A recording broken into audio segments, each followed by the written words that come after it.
everybody wants the morally gray guy that at the end of the day will burn the world down to save you.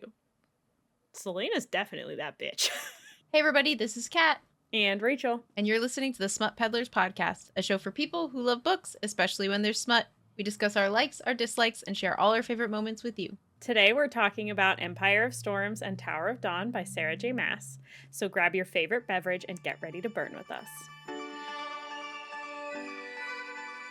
Okay, so it is time for part 5 of our tandem read through Empire of Storms and Tower of Dawn. We're doing the romantic order, which we've talked about before. So today we will be covering Empire of Storms chapter 25 through 29 and Tower of Dawn chapter 21 through 28. A little recap from our previous section. We are at the point where Yrene and Chaol had like a little romantic moment with some smoke. We had the dream team. They're on their ship. They're making their way to Skulls Bay. They are prepared to potentially cross paths with Maeve. In Skulls Bay, we still have Rowan and Dorian. They met with Rolfe, and then the Cadre happened to be there as well, which was a fun little twist that we ran into. Otherwise, this section, we don't get much of a lead and Lorcan, and we don't get anything about Manon and what's going on there. So Manon was left for this episode. The last we heard about Manon, she blacked out in Oakwald Forest again. And so we're really concerned for her well-being. But unfortunately, we don't talk about her in this little 10-chapter section or 11-chapter section. I thought that this was a hilarious place to stop because you made the decision sort of where you wanted to stop. And I debated being like, maybe you should read the next chapter. And then I thought about it for a second. I was like, actually, I feel like it's really comical to start of like, oh, they finally like had a moment. And then like immediately we get into the next chapter and what happens. Mm-hmm. Yep. So we're starting today off with Tower of Dawn. And that's starting at chapter 22. Mm-hmm. In the tandem read order, it just happened to be where it's placed. Of course, we left off with Yrene and Chaol having a little romantic moment. They went their separate ways at the end of the night. Yep. So it is now the next day. Yrene is freaking out pretty much about how she felt for Chaol. She's panicking. She is blaming it on all of the smoke that she had inhaled and he inhaled. But she keeps, like, replaying his, like, touch on her skin and, like, the butterflies he gives her and, like, all of these other, like, romantic-y type feelings that she has towards him. She also has impure thoughts, which I thought was hilarious because she has not had a relationship outside of, I guess, technically she had relations with Caution at some point that we knew about. Yeah, I think so.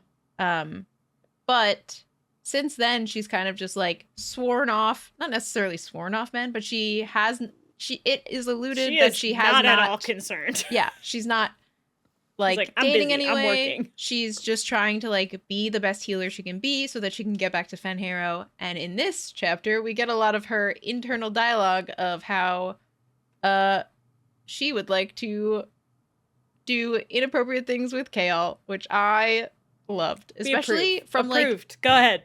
Of all of the characters, for our first real, like, thinking about sex with someone, it being Yrene was chef's kiss. Like, just so happy that it was her. Because she's, like, I think of all the characters, she's, like, she seems like the purest. Like, obviously we know that she's been through like a lot of shit and that she can do a lot of shit and she's badass, but it's also like she seems like the like pure healer that's just because every time there's a line she's like, I'm still gonna heal him, like all of this stuff, and then she's like, I have to be professional, I have to be professional, I have to be professional. She's like, weirdly, it feels like she's the least worldly of them, even though she's been around everywhere. Yeah. It's so, I don't know. She's managed to stay out of trouble. Yeah. So she's freaking out and like makes her way to Chaol's place to heal him.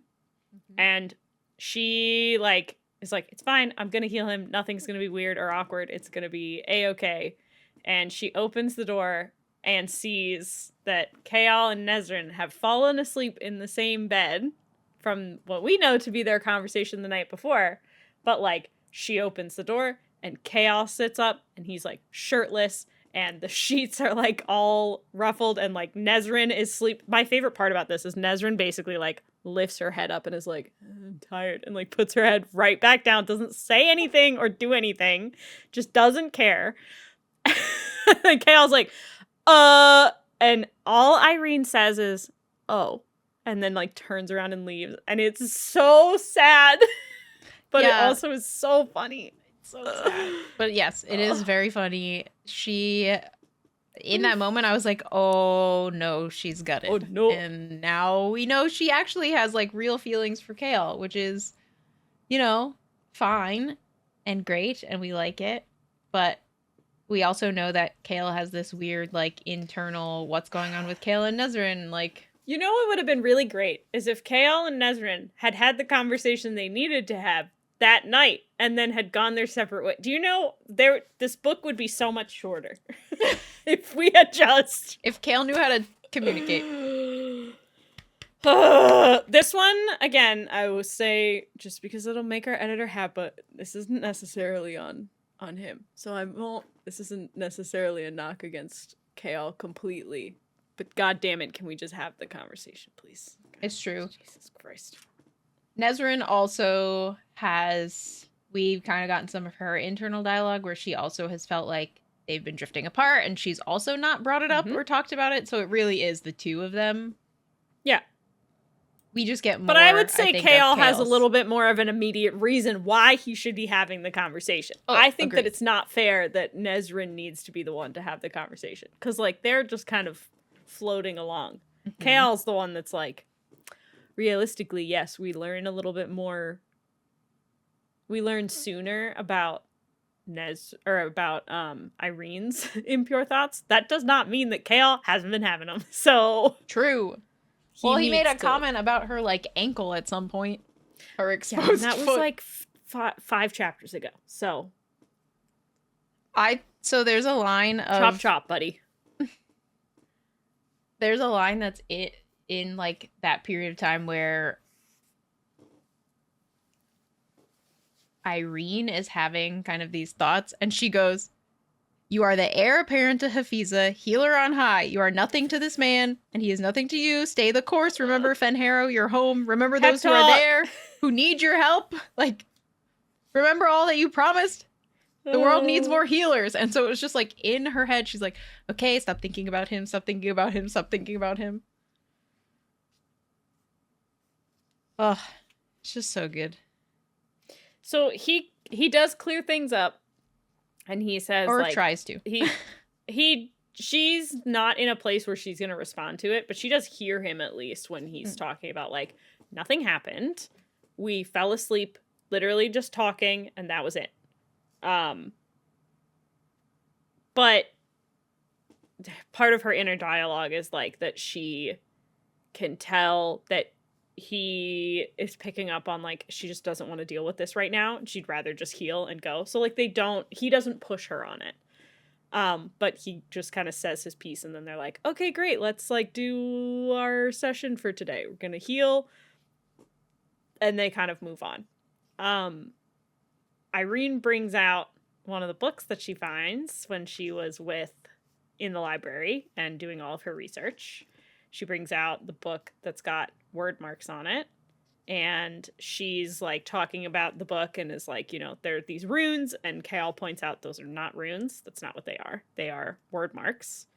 And we hear the story of the 3 Volg kings. So we already know, and I think we've heard the story before as well, of Oryx, Mantix, and Erewhon. And Yrene brings up a good point of like, hey, so like, what about the other 2? What happened to those guys? Chaol's like, oh, they're dead. And then Chaol's he pauses like, and he's like, I think they're dead. Hold on, I think they're dead. But we also thought Erewhon was dead. I know. As soon as he said it, like, my thing that made me laugh was not the fact that he was like, maybe they're dead.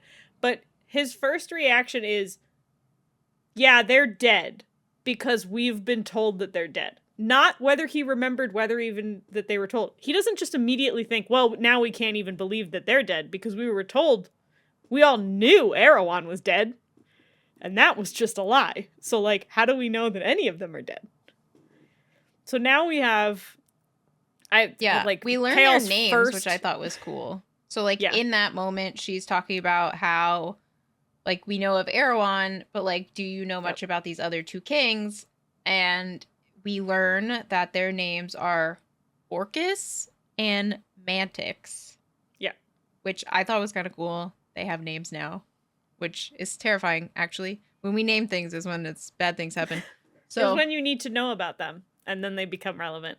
Yep. So it's great. We'll see what's happening there, but at least we know them. So if we say those names, that's who we're talking about. Yeah. Yay. His, like, first line of the next chapter is just shit. Yep. Shit. I'm like, yep, that's accurate. We're good there. Yeah. Yrene, I think, says something that's very meaningful and, like, really sets up what is to come with these terrible, terrible people. She says, because if they were merely banished to their realm, who is to say they aren't still waiting to be let back into our world? Na, na, na, na. And as we know, a certain Dream Team also needs to find a key to some gates that we don't really know too much about. We just know the key is in the swamp. Thanks, Brandon. Or a locks in a swamp. Really appreciate it. Key, lock, swamp. That's what we got. Way, it's unhelpful and vague. Yep, and then it was alluded to a gate at some point. So we're just like, well, sick. They're just waiting for Erewhon to let them back in, maybe, potentially. We love it here. It'll be fine. Yeah. They kind of... Yrene also pivots from this conversation so fast of like, all right, well, we'll find them together. Okay, cool. Who gave you that scar, by the way? Yeah, referring to just, the like, one that immediately starts Aelin needling gave him. Yeah, like, immediately starts needling him about, like...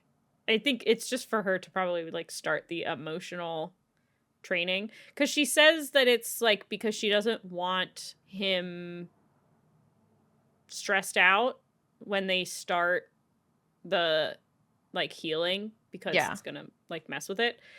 Because he, of course, was panicking. The choice for her to go, I'm gonna So how did you get injured?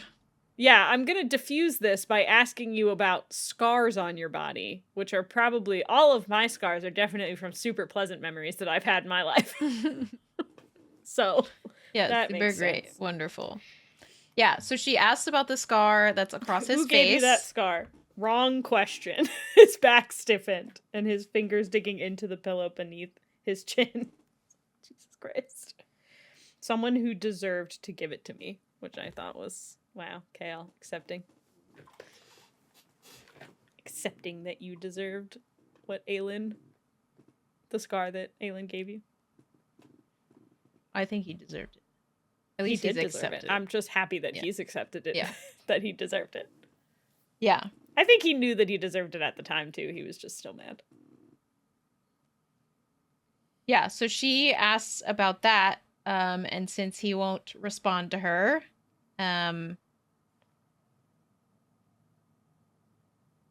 he is like, I'm not giving you the answer to that. You're not... Why would you want to start this session with me in rage? And that's kind of where she's like, we need to, like, get you out of that, like... Yeah. Rage thing. So then she points to a different scar and is like, what about this one? And he's like, that one my father gave me. Yeah, that's from when my father pushed me down the stairs from when I told him that I was leaving to go join the Kingsguard. I'm like, okay, great. Cool, let's just go down a different terrible memory. Yeah, so he admitted, which I think is a little tiny step forward, is he admitted that the scar was from his father. He didn't fully say how, but they immediately begin their session, and that is one of the first memories that she sees when she is kind of doing her magic. So as we know, the Vogue kind of hold on to these like negative memories. A lot of these negative memories are what are kind of like inside that point in which he was struck, whether there's something still living there or not, but they're like holding on to these like negative memories. And so it like pretty much replays that day, which was when Chaol just like pretty much told his father, I'm no longer going to be the heir to your throne. I'm leaving and gonna go to Dorian. And he really put all of his faith in Dorian, which now we know is a very good thing.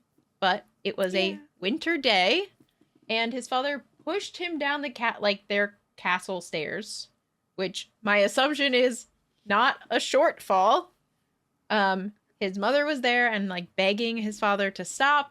His brother was there and witnessed the whole thing. We've kind of got little bits and pieces about his brother. And in this moment, he smacked his head on the ground. He was pretty injured, a little disoriented, wind knocked out of him, was bleeding, that kind of thing.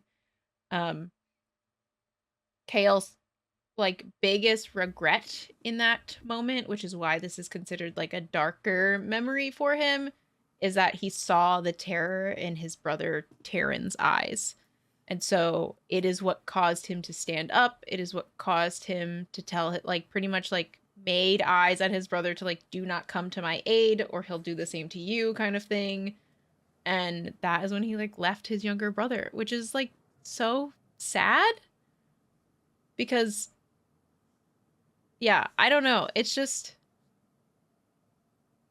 a very sad thing to do, is like leaving your sibling because you need to get out of I mean, he doesn't want to leave him with his father because his father's, you know, a piece of shit. So, yeah, but he had to. And the other part, so this is all happening while Yrene is like actively doing her healing, because when she does the healing, he starts going through a bunch of memories because it's what he's feeding off of.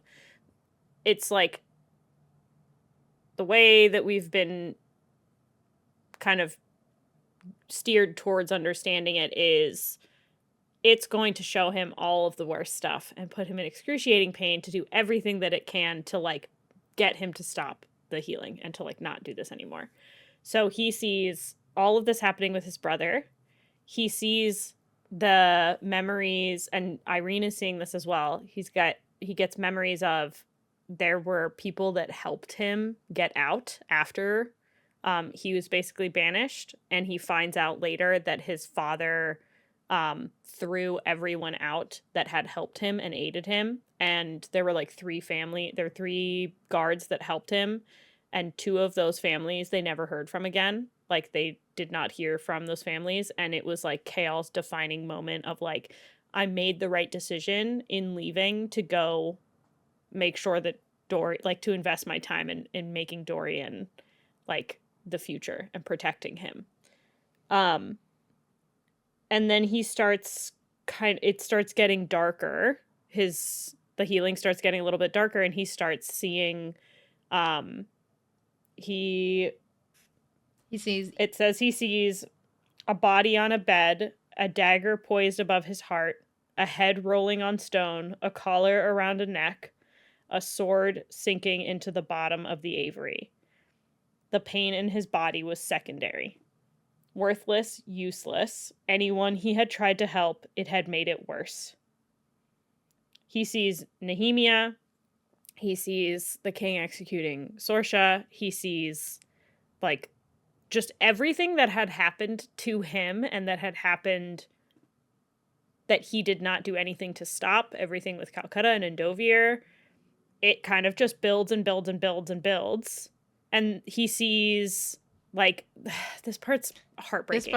He sees golden hands that come, like, out who were forced to torture his men. And this is where, like, it gets very cool of, like, his memories are mixing with the memories of, like, the demon that's in him, because he's or not the demon that in him, but like whatever that magic is, because it's the king's magic, who we now know forced Dorian to be the one to torture Chaol's men. Yeah. So Yrene and Chaol are both seeing during this healing process Dorian torturing his like the guards that were under his command. Yeah, it's described that it's like he is first person seeing hands come out and like do this damage to his men, but he recognizes the hands as being Dorian's, which is like such a weird crossover. So cool. But it's also like we had bits and pieces where when the king was alive and it was the Vogue inside the king, he would say that like he could make Dorian do anything. He could manipulate his brain. So it was like there was something inside of the king that was much stronger than the Vogue that was inside of Dorian. And he could also see through like Dorian's eyes, whatever was inside of Dorian. And so he just had all of the same memories of Dorian, which is like such a weird crossover thing, which I feel like we might get more of. But this is the first real thing that Chaol sees someone else's. Yeah. Because it's only giving it, like it's like Chaol can't just go through and see all of the memories or whatever. Like it's like Chaol is feeding these memories. The magic is feeding its own, and then to try to diffuse everything, because Yrene is like, this is getting out of control, she puts her own memory in, and she puts in a memory that brings her immense joy, and it's a memory of her mother teaching her magic when they were still safe and happy in her home. She was like a young kid, and they're like talking about medicinal herbs and stuff, and her mom's like quizzing her on different plants, and then she goes, "What's the gooseberry for?"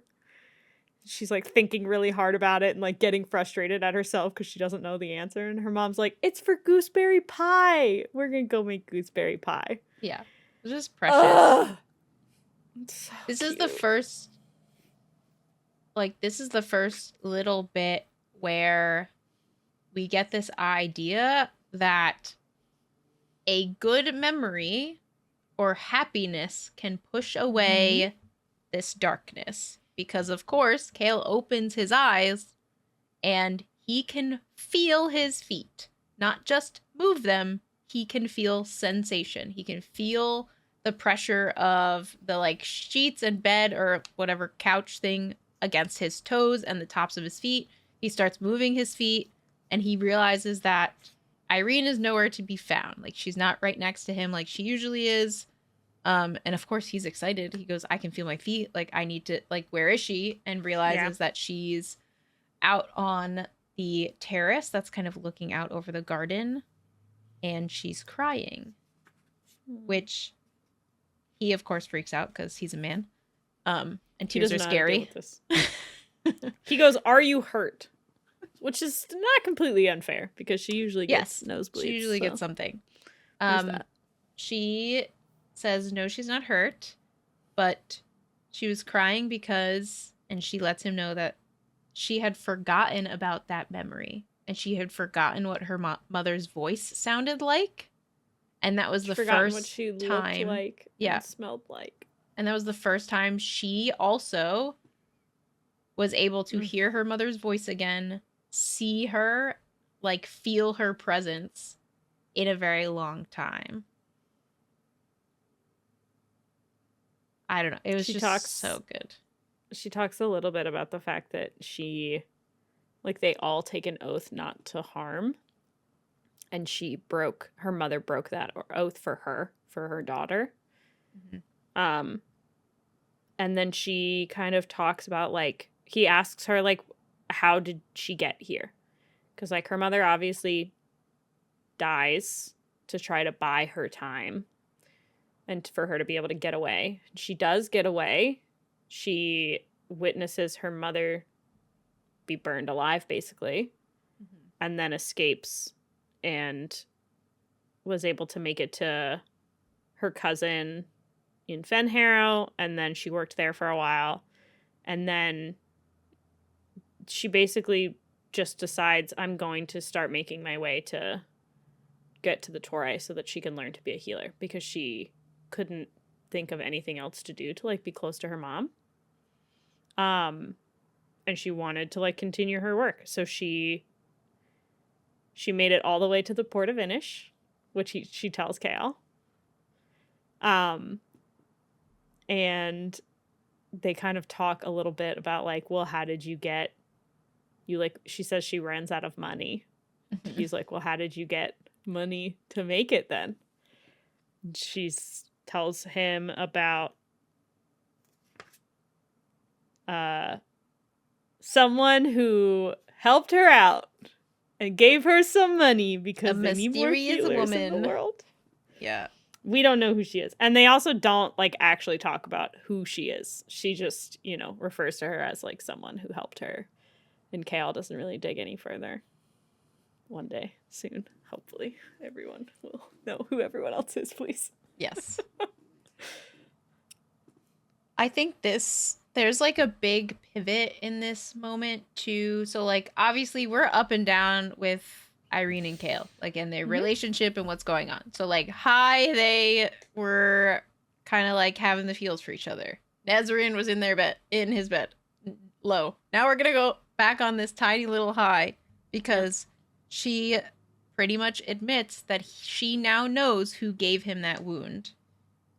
And Chaol, of course, goes still and doesn't respond. And she says, the old king, he was possessed too. So this is the first time she's realizing there's the king, there was a Volg inside of the king, and he was being controlled as well. He himself wasn't like the bad guy necessarily.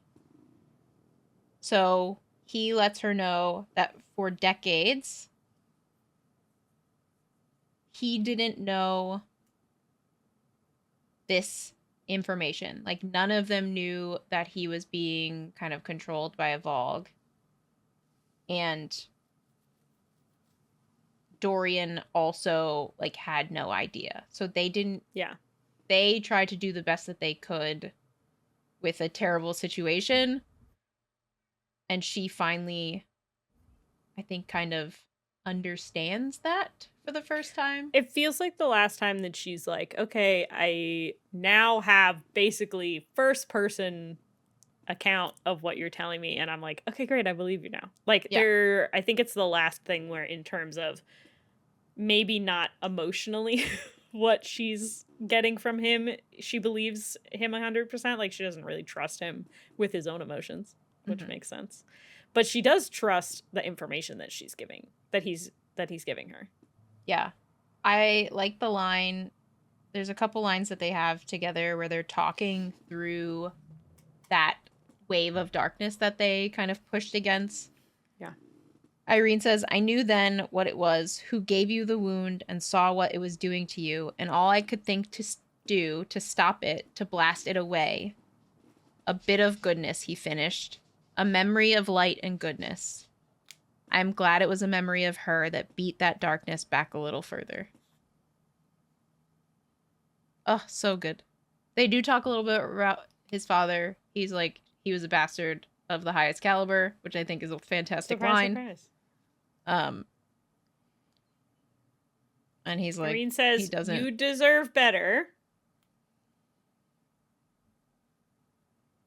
And then they eat. Sweet. Yeah. And they have a meal together, which I think is such a like little, I don't know.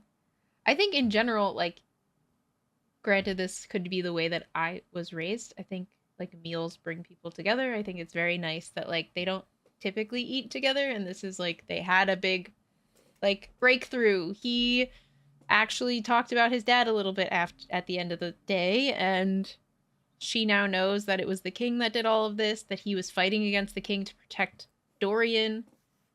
And like all of this other stuff, she's finally figuring out. And then they have this nice little meal together. I'm starving, Chaol said, nudging her with an elbow. Will you eat with me? And to his surprise, she said yes. And I was just like, yay. Yay.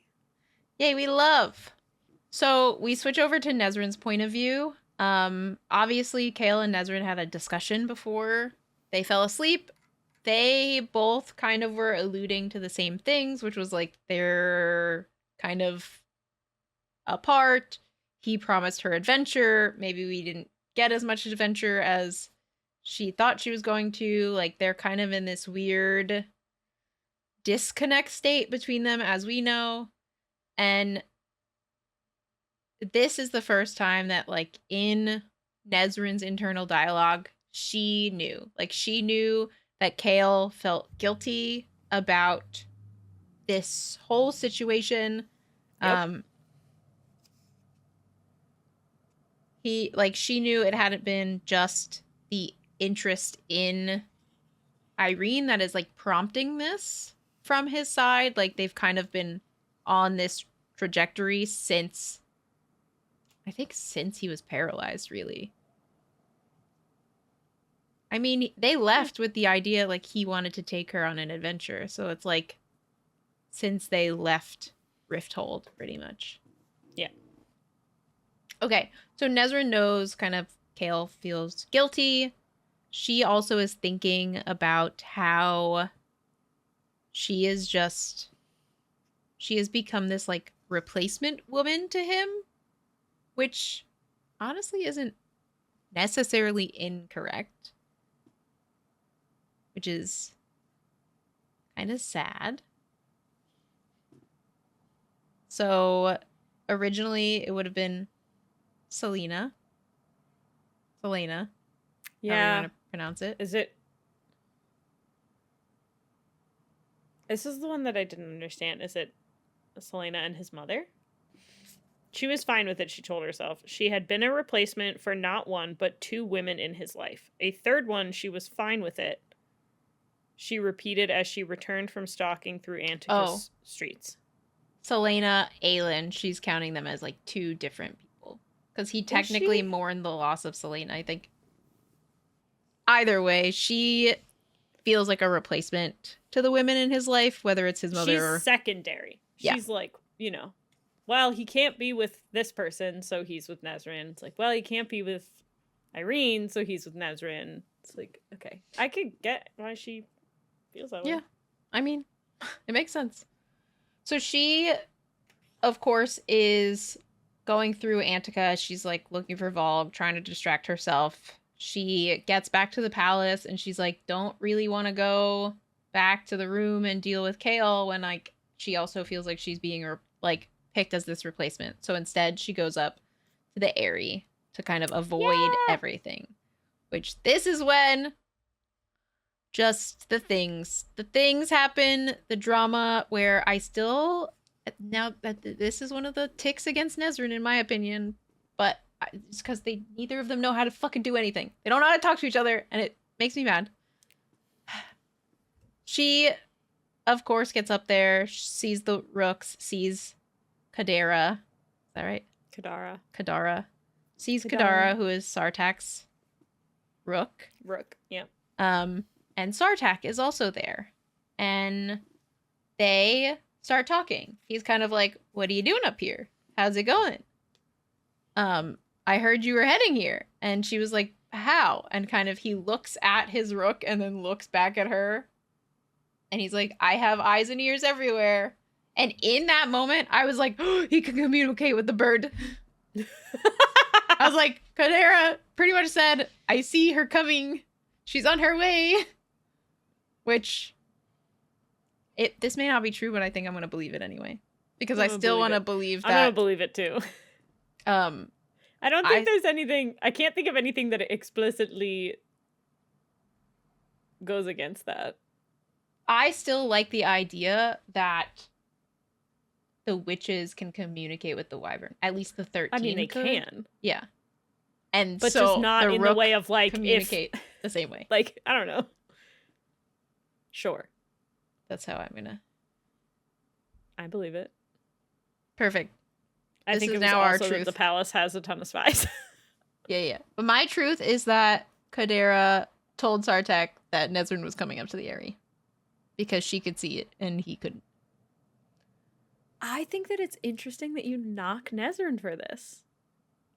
So basically what happens is, like, she says that she goes up to the Eyrie to, like, avoid everybody. And she tells Sartak, like, I came up here for peace and quiet. And Sartak's like, all right, nope, no problem. I'll go. And she's like, no, I didn't mean, like, you don't actually have to leave. It's fine. This is the peace and quiet. We're good. I just need to not be where Chaol is. Right. And she's like, I don't mind your company. And then she adds quickly, Your Highness, because she's getting too comfortable with not having to do any of the pleasantries. Response. It's a bit late to be throwing around my fancy title, isn't it? And she's So like, good. whoopsies. Whoops.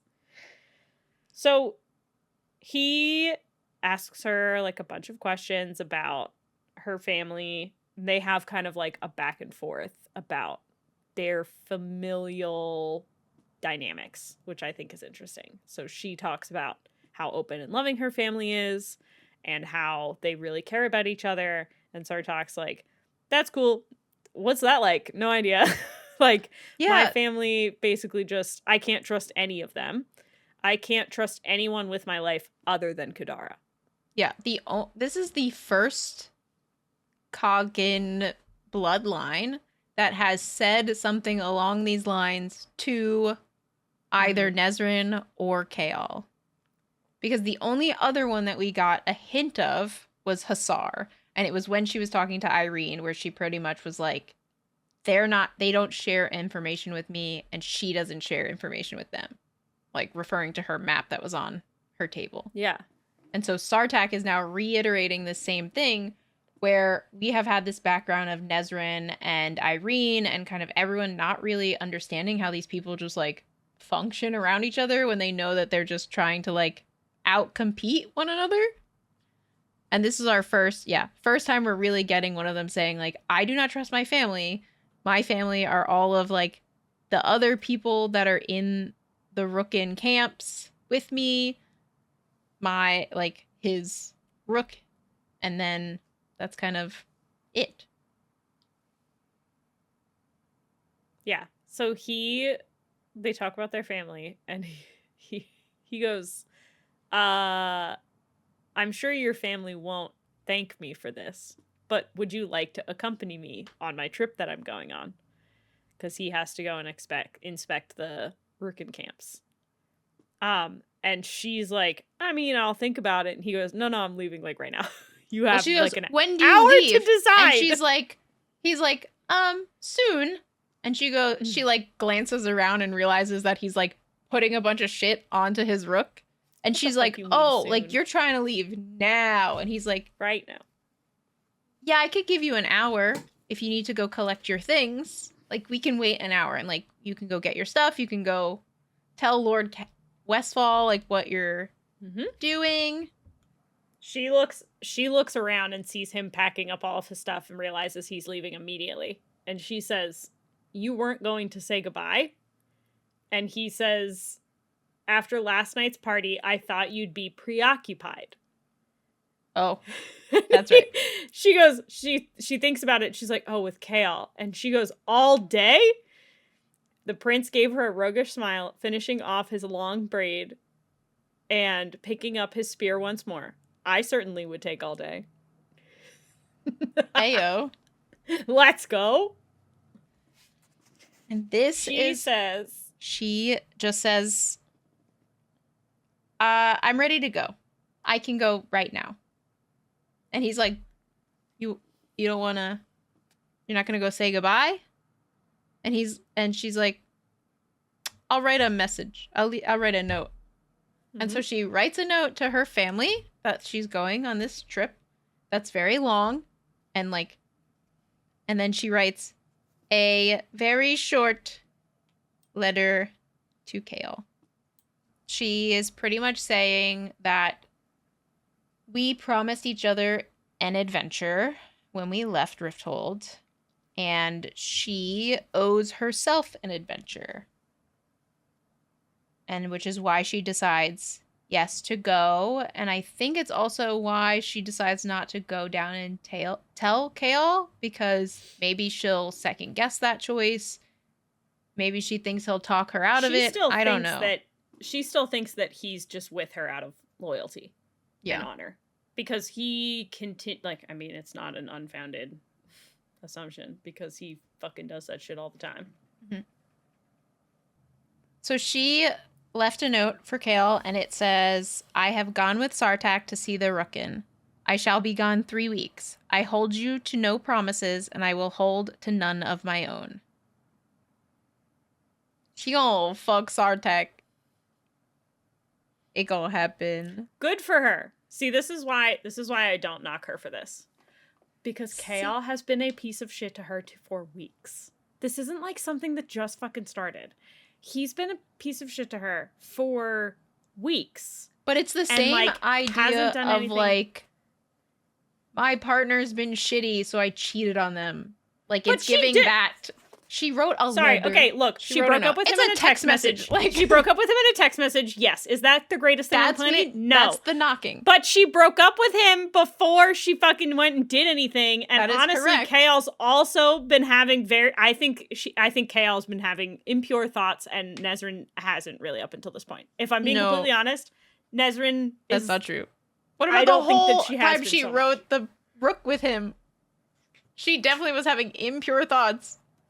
She talked about the way he, like, grabbed her waist and, like, grabbed her hip and, like, held her onto this thing and strapped her in. And, I still don't think it's the same. Because Chaol would have probably fucking waited another 3 fucking weeks and not had the goddamn conversation. At least she was like, I'm over it. I'm sick of it. I'm done. I don't knock her for ending things. I knock her for the way that she did it. I don't think that she owes him a conversation. The issue is you have all these issues with Chaol not communicating, but it's okay if Nesryn does it. I disagree. She communicated. She just didn't care what he had to say on the other side. I don't agree. This is a cop-out. A note is a cop-out, just like a text message is. A text message is a cop-out. But is it going to change? Whatever he says is going to change her mind? She's not going to trust anything that I'm not saying so that he can have a response. I'm saying the cop-out is the note/text message. The response doesn't fucking matter. Right. That is the only thing that I'm like, you just want her to do it to his face instead of via a text message. Yes. Gotcha. He doesn't have to respond. He could just be like, okay, the end. I don't need him to have, like, I give her the pass. Like, I don't care. But the thing is, if Chaol left her a note saying the same thing, I also would be pissed about it. I know. I'd be like, that's a cop-out. Because you both are cowards. Sure. Am I annoyed that it's a note? Yeah, fine. But, like, honestly, I'm at the point where I'm like, God, at least someone fucking did it. Oh, I'm glad that she, like, those words were then communicated to him. I'm also glad that she didn't just leave for 3 weeks and not write any note whatsoever. Yes.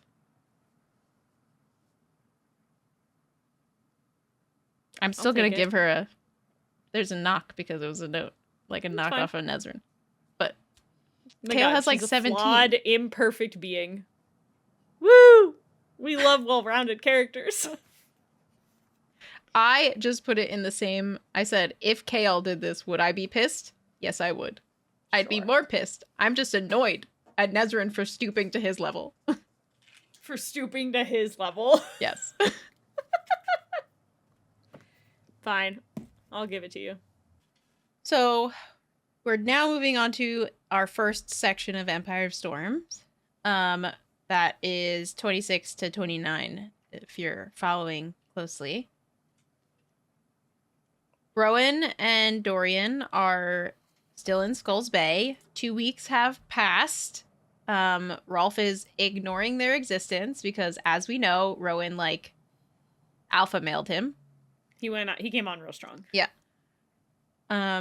They have been kind of spying around, listening, like talking to people on the docks, talking to kind of anyone in the streets, trying to like overhear information of Rifthold and just get as much information as they could. They received word that there are ships that are bringing strange looking soldiers and beasts to the southern continent, which we're not too thrilled about. I believe if we're looking at our map, we know that the Dead Islands are on the eastern shore south of Fenharrow, and that's where Skulls Bay is. We have learned that kind of where the stone marshes are is kind of where these ships are trying to go. Or like they're kind of like hanging out in that general area. So we have Maeve going to Eelway, also same general area. We have Aelin and our dream team who needs to go to the marsh because Brannon and everything he said. And then we are currently in Skulls Bay. Also, same similar area. Everyone's going to the southern continent. It's so great and wonderful and definitely not going to be bad at all. Not at all. Definitely, I'm not scared. You're scared. I'm not scared. I'm definitely not scared. I already know what's happening. True. So they know that the Otterland fleet is in the Gulf of Oro, and then they have fleets that are placed in other key locations kind of throughout, kind of surrounding everything else, which is not great. Dorian and Rowan kind of discuss that they are likely going to have to give up territories, potentially Melisande, and like them as an ally, just based off of where Erewhon has all of his kind of like ships placed and like all of these little like armadas that he has set up around them. Not great. We're not thrilled with this information. During this time of this like 2 weeks, also, Rowan and Dorian are training. And Rowan is putting Dorian through like a very similar training that he put Aelin through when she was in Wendland or Mistward at like the fortress. It was like a fortress type thing. Yeah, fortresses, right? Yeah. I think one of the funniest little things, and Rachel was saying, we were just kind of talking briefly before we came back in, that she doesn't have anything highlighted in this. And I think it's hilarious because very similar things that Aelin was thinking when she was going through training, Dorian also has these like thoughts. And the first thing I have highlighted is, honestly, Dorian had no idea how Aelin had survived months of this, let alone fallen in love with the warrior while she did. Though he supposed both the queen and prince possessed a sadistic streak that made them compatible. Yeah. I was just like... I forgot about that one. So, they're training. Previously, Dorian, as we know from, like, previous books, he used to train, but, like, not fully. Him and Chaol would, like, fuck around and go and, like, train with the guards. But, like, Dorian, there's really no true portion that talked about Dorian going and specifically training. It was just kind of like every once in a while they were like training with the guards together. So this is like his real like first warrior training, and like even as it was described by Aelin, how like Rowan could run for fucking ever, and she was like, I'm so weak and I am an assassin. Like, and she was very well trained. So, like, just put Dorian into that scenario, and it's like, oh no, poor boy. Fantastic. I thought it was, they have, like, he has just, like, little internal dialogue of, like, God damn it, if it wasn't for the fact that, like, I like this guy. They get to a point where I think it's great because I think Dorian is the one that like steps up in this scenario, and it's not like Rowan getting like antsy. Dorian is like super antsy and like so tired of waiting for like Rolfe to come around, waiting for the Cadre to like do anything or say that they're going to be on their side. So Dorian comes up with a little plan. And he decides that he's tired of waiting and he's going to take matters into his own hands, which I thought was sick. Like, I was very hyped for Dorian. I was like, let's go. This man getting shit done. He's gonna like, I think for a while as we were reading through this, we were getting a lot of Dorian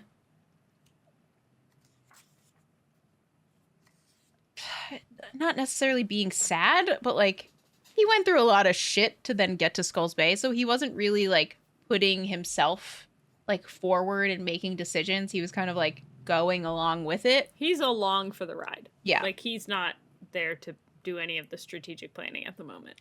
Yeah, which, fair.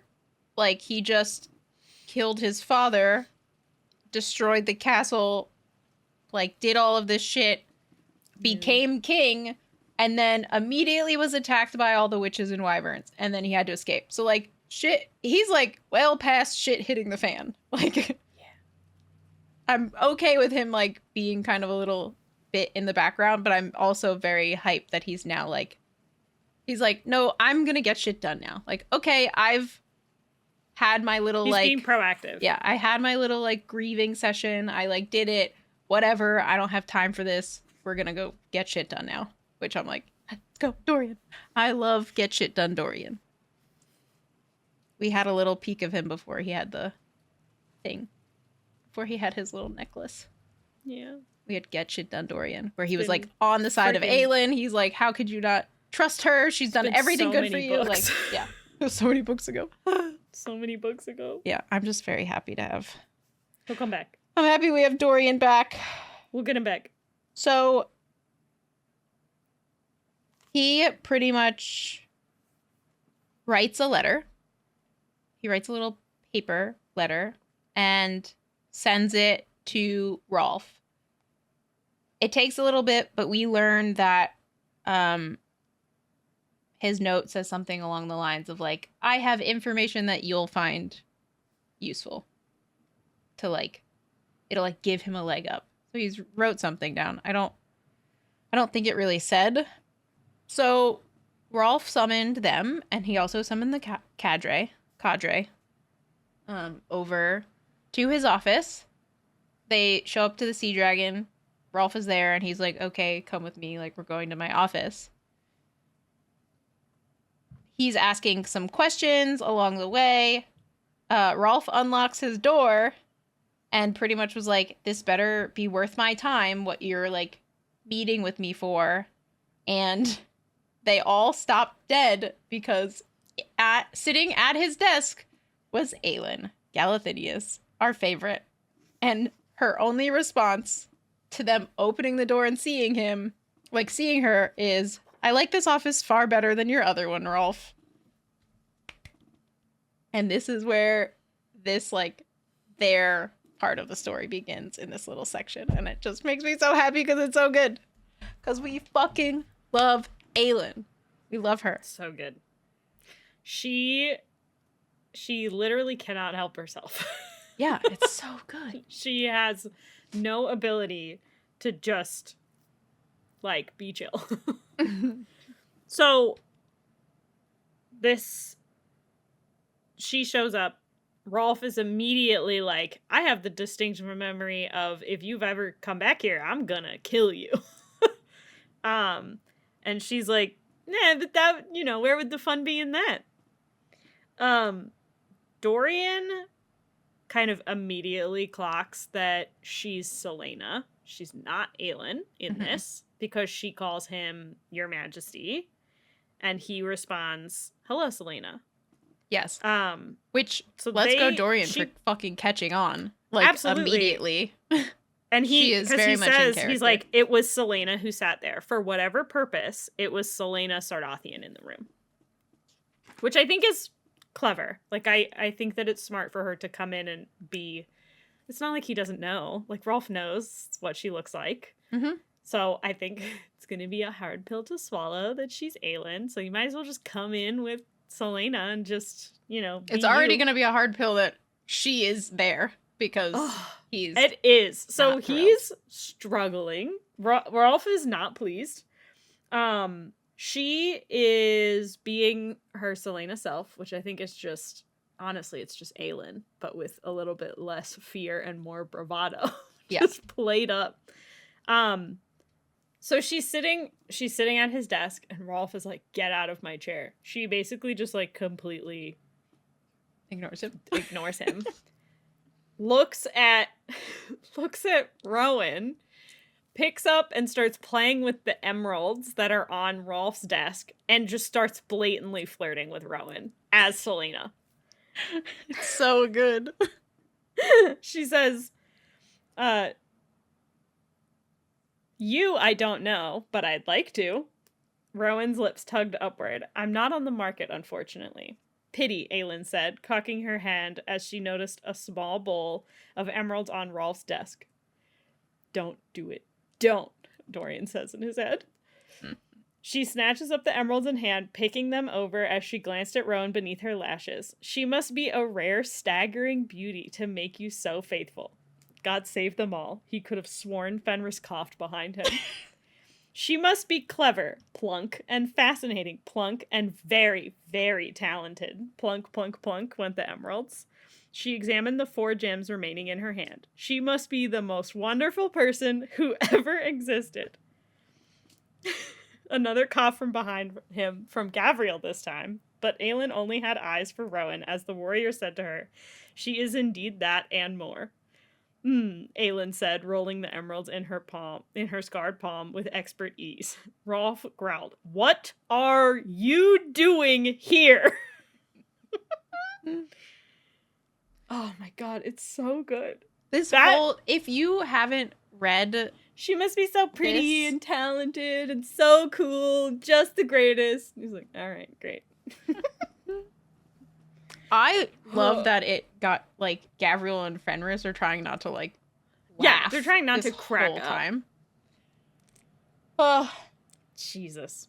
So, she basically reveals that she's there to, like, try to get him, like, on side as well, because she's basically playing like she's still the king's champion, even though she's not really, but, like, she's interested in the fight, and she basically says, like, yeah, I'm free now, but, like, war makes great money, you know? And I'm down here to see what I can do for myself. Rolfe looks at Dorian, like, in this interaction and says, rumor has it she was your champion this fall. Do you wish to deal with this? And of course, Dorian smoothly responds, you will find, Rolfe, that one does not deal with Selena Sardathian. One survives her. So good. The best, like, one of the best lines. Within the same 2 pages of, like, her just blatantly flirting with Rowan as Selena, and Rowan just being like, he knows I'm with Aelin, so I can't do anything. I have to just stand here and be like, yeah, I guess. And then Dorian's like, you just gotta, you know, you just survive, hopefully. We're all getting through this together. So they continue to, like, kind of verbally spar back and forth, Aelin and It's Rolfe. beautiful. If you haven't actually read and you're just listening to it, so I good. think this chapter alone, chapter 27 of Empire of Storm, you could probably find it online somehow. Somehow. You'll find Also, just the chapter. Buy the just book. read just it. buy it. It's Read so it. Good. This chapter alone, because it is the best banter back and forth between all of them. Like, it's just so it's the team up that you wish for. Mm-hmm. So they're all still standing there, and Selena's like, hey, you don't have any slaves still, right? Just checking, because, you know, I said the last time that I would, you know, I'd take care of it if you did this again. And he's like, no, I didn't. She goes, cool, yeah, I already knew that because I double checked just to see if you would lie to me. Rolfe turns to Rowan and Fenris and Gavriel and says, you want my assistance in this war? Here's the cost. Kill her, now. Then my ships and men are yours. Aelin turns and says, oh, I don't think they will, or even can. Rolfe whirled to her. You'll find that you're not so skilled in the face of Fey warriors. She pointed to one of the chairs before the desk. You might want to sit. Get the hell out of... Aelin let out a low whistle. Allow me to introduce you, Captain Rolfe, to the incomparable, the beautiful, and the absolutely all-around flawless Queen of Terrasen. Dorian's brows creased, but footsteps sounded, and then the males shifted as Aelin Galathinius indeed strode into the room. Clad in a dark green tunic of equal wear and dirt, her golden hair unbound, her turquoise and gold eyes laughing as she strode past a slack-jawed Rolfe and perched on the arm of Aelin's chair. Dorian couldn't tell without a Fey sense of smell. He couldn't tell. I wrote in my notes. I wrote in my notes, Lysandra shapeshift into Aelin. Ha ha ha ha ha. The lines in this chapter are chef's kiss.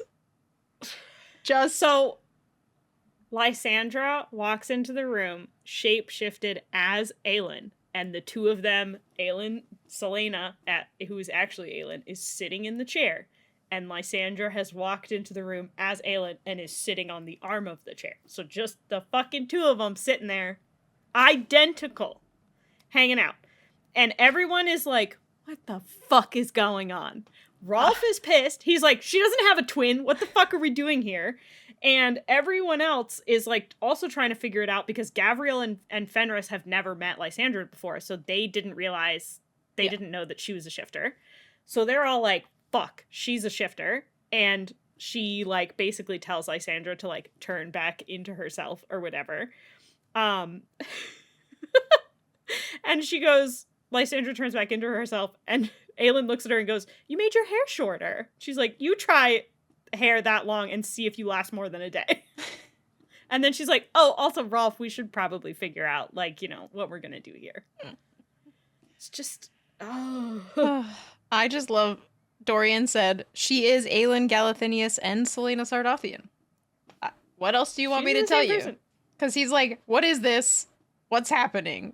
And the only person to like give Rolfe any type of reprieve is Dorian. Like, I don't know, she's both. I don't know what else to tell you. And then she also points to like everyone in the room and is like, also all of them can confirm that I am who they say that I am because they all already know. And Rolfe is fucking pissed because he's just like, oh, so you've all just been fucking around during this whole conversation the whole time.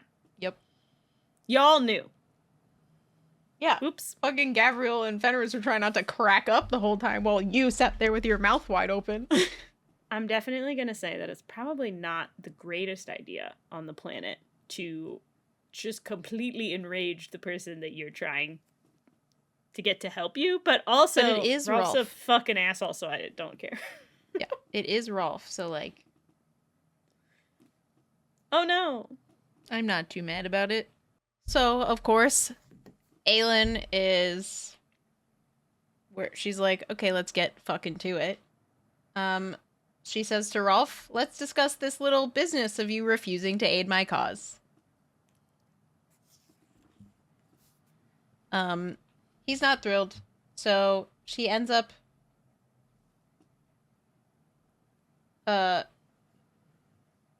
Rolfe pretty much like has them move to a table, I guess, so that they can like sit around and discuss.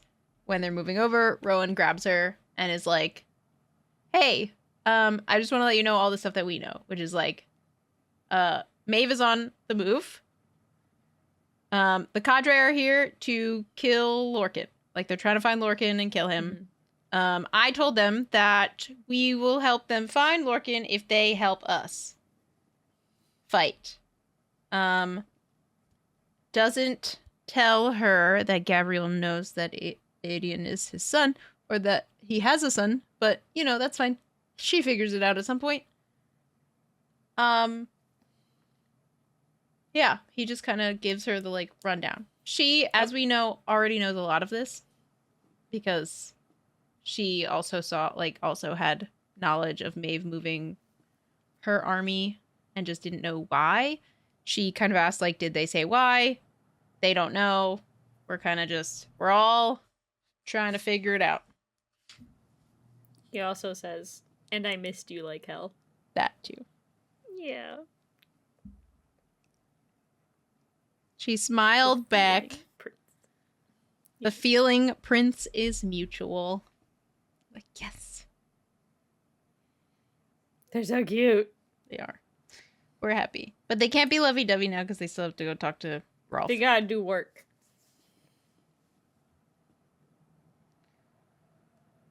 I like this. Pretty much every line that her and Rolfe have to each other. Oh, don't look so put out, Captain, she said. You hate me, I hate you. We both hate being told what to do by busybody overlording empires. It's a perfect pairing, Rolfe spat. You nearly wrecked everything I've worked for. Your silver tongue and arrogance will get you through this. won't get you through this. Yeah. And just for the hell of it, she stuck out her tongue. And silver fire came, like, off her tongue. Like a little snake. She's like, heh heh. And that one actually got Fenris to laugh, which I also think is great. Fenris loves a good joke. Mm-hmm. So they sit down at the table. Rolfe is pretty much telling Aelin that she needs him more than he needs her, yada, yada, yada. Mm-hmm. They kind of go back and forth still. She is like, are you sure? And hands the letter that Murtaugh wrote her, like, a while ago before they left. He doesn't read it. He crumbles it up and throws it in the garbage, which is kind of upsetting because I wanted to know what was written, personally. But maybe we'll figure it out at some point. Dorian tries to, like, back her up as well and be like, I'm also kind of, like, endorsing this war. And they basically try to make him a deal of he can be, like, the king of, like, pirates. Mm-hmm. And be given this land, and it can be recognized as, like, a territory to, like, protect them when the war is over. And Rolfe is like, you know, some teenager doesn't have that kind of power, and Dorian is like, no, I would also recognize that. And they kind of get on a tangent of Rolfe's like, you guys are delusional. Like, you are daydreamers. What you're trying to accomplish is not going to happen, and I'm not risking the men and the, like, my ships to do that. Like, no. And, like, kicks him out of his office. He's like, get out. Like, I'm not having this conversation. He tells them that they have 2 days to get off of the island and kicks him out. Rolfe also says that the only thing that would get him to ally in Aelin is Aelin's hand in marriage. Which I don't think that he was serious. I don't think either. That he just still saw them. He just saw Aelin and Rowan together and just wanted, like, you know, get a jab in. Because honestly, Aelin's, like, up by, like, 5 or 6 points at this point. Mm-hmm. Rolfe's got to get one in, I guess. So they all leave. They kind of just are like, all right, fine. They leave the room. As soon as they get outside, Gavriel is, like, all up in Aelin's shit and all of their shit. They haven't even, like, where is my son? They're in the hallway. Like, they leave the office and they're still in the hallway. They've not gone anywhere. Gavriel's like, where's my son? Why are you bringing this shit up right now? And Aelin is like, don't know what you're talking about. And, like, just refuses to let him see. Like, doesn't give him an inch. She basically tells him, you have no right whatsoever to demand that you see him. If he wants to see you, he will make that determination. And she also notices that Lysandra had, like, shapeshifted and kind of, like, scurried away because Adian had been, like, kind of outside guarding the hallway, and both her and Adian had, like, disappeared. So Lysandra had, like, quickly shifted and scurried away so that she could get Adian out of there, so that Adian could be somewhere else to be able to make the decision for himself, which was, like, so sweet. I love it. Yeah. At first I was like, wait, Aelin's hiding him, and then I, like, went to the next scene, and I went, oh yeah, they had this huge discussion about Adian. Like, it's Adian's choice. It is Adian's choice. We're not going to just throw Gavriel at him and be like... And they didn't know that he was going to be there because they had no idea that the Cadre was there. Otherwise, I think Adian would have probably been like, nah, I'm good. So they make sure that, like, Adian is away. Aelin and Gavriel are, like, kind of still arguing with each other. And she's like, I'm not telling you where he is at all. And she says, don't ever give me orders. Yes. Gavriel, shut the fuck up and sit down. Mm-hmm. I love him so much. And he is probably the only person that I can think of in this series that, in my opinion, does actually feel like someone that does command respect. And even Aelin's like, I don't give a shit, man. Like, you need to back off. Don't give me orders. Yeah, so Adian and Lysandra kind of make it to the Ocean Rose, which is where they're like meeting up, I guess, where they're staying. There's this slight Aelin kind of thinks how, like, why did they choose this place to stay? Like, it's kind of a dump. Because, of course, Aelin is still, like, Selena. She's a bougie bitch. Yeah, she likes, nice things. So, Aelin kind of pulls aside Dorian, and kind of the rest go off. They, like, realize that she wants to just talk to him. And she first starts off with, I'm sorry about Rifthold, because she, as we know, feels guilty that she left her friend. Like, she feels like she left her friend too soon, because immediately his kingdom was then attacked. And so she feels a little guilt, as we know. Like, she feels guilty when things happen to her friends because she cares about them. He pretty much thanks her for her help. And then I kind of chuckled at this because she says, Rowan's always looking for an excuse to show off. Dramatic rescues give him purpose and fulfillment in his dull, immortal life. There was a pointed cough from the open balcony doors above them, sharp enough to inform her that Rowan had heard and wouldn't forget the little quip when they were alone. Just like, hee hee hee. It's so good. She also says, it seems you and I are currently without crowns thanks to a few bullshit pieces of paper. Which I think is another really great line. Dorian didn't return her smile. Maybe that's a good thing. This is the first time where Dorian doesn't have a crown on his head, because he was always the prince of choice to become the king. He then immediately became the king. So, like, he was always being held to this, like, very specific standard of, like, you are to become king. So because of that, this is, like, the only time he's, like, quote unquote, not officially the king or the heir to the throne, because people are saying otherwise, or, like, have taken their... Because Parrington is, like, declared himself king. Yeah. Not great. And I like that Aelin gave him that one. Like, she didn't, like, have a remark. There was no conversation. She didn't dig into it. She understands where he's coming from, because she has also equally felt the same at different points in her life.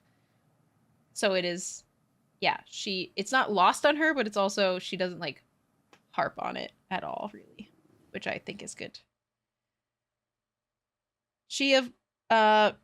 They then go back, I think, with kind of everyone, and they have a meeting. Yeah.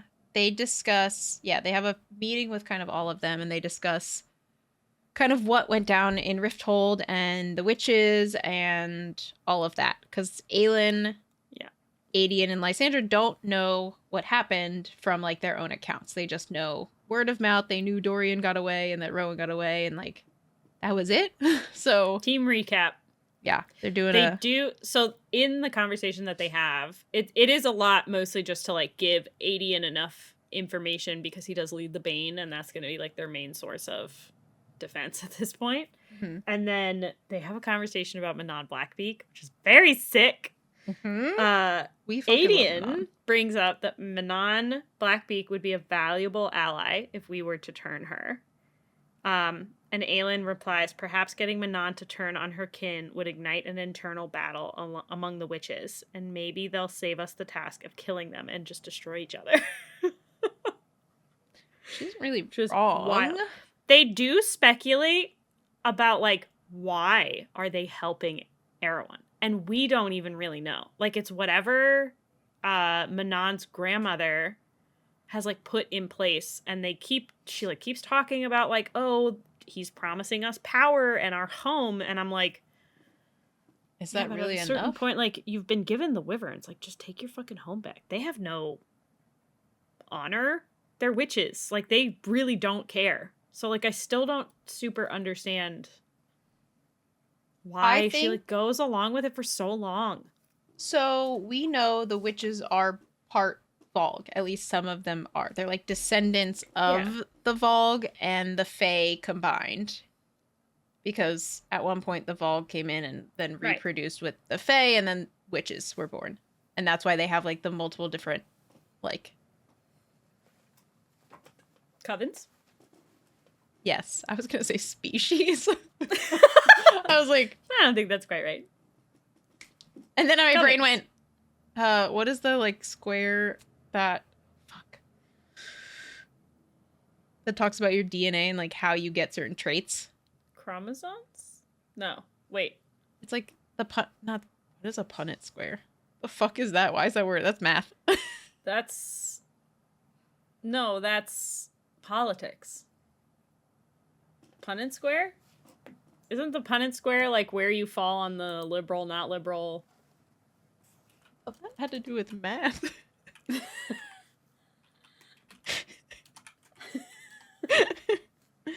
Maybe you're right. I don't know. Oh no, you're right.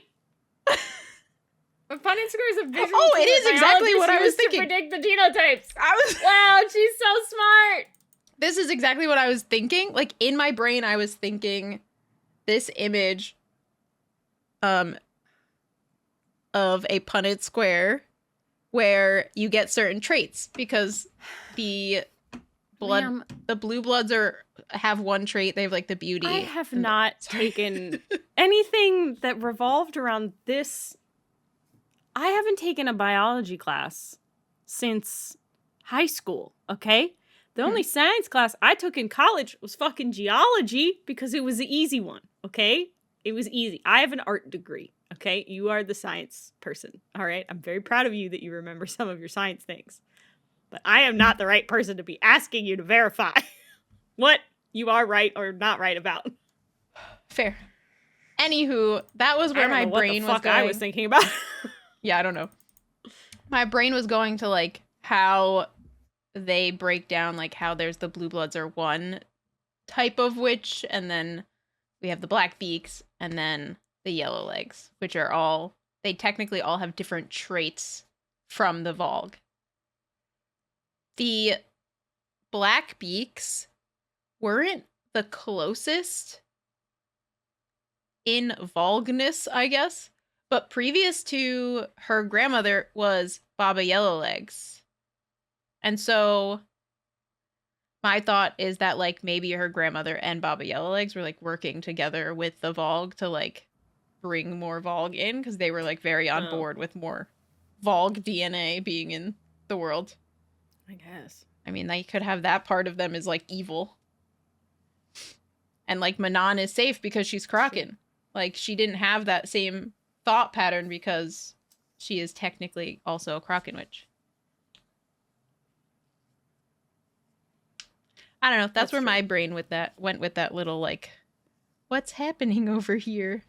The conclusion that they come to in the conversation, Aelin basically orders that if they find any witches, that they take them alive because they have questions and they'd rather question them than, like, kill the witches. Yeah, so this is this if point. If they find any, the capture, do not kill, please. Yeah, this is, like, the line that made me think this way is Baba Yellowlegs had visited the castle this winter for that alliance, but had there been anything else? Like, was there another reason she was there? And maybe she was there under guise of being part of this, like, troop just to have conversations with Parrington, just to have conversations with the king so that they could continue doing what they were doing in the background. Like, it was for the little ones. The shitty brother's birthday. Yeah. So, like, it wasn't like Dorian had... They don't even know if the kid asked for this. Truly. Like, it could just been the dad been like, we're doing a thing for you. Deal with it. Wasn't it his mom, too? His mom was... His mom loves all the shows. We're throwing the whole thing. But she wanted to do, like, a show, and then I think it became like, oh, we'll just bring a circus into town. Because we can do this. Could have been their way of trying to get rid of True. Selena, because they knew she was gonna do stuff. They decide they're gonna contemplate why the witches are doing what they're doing later, because they have way too much shit to deal with right now. Aelin also informed Rowan and Dorian about finding the lock and this quest that Brandon has ordered them to be a part of. Mm-hmm.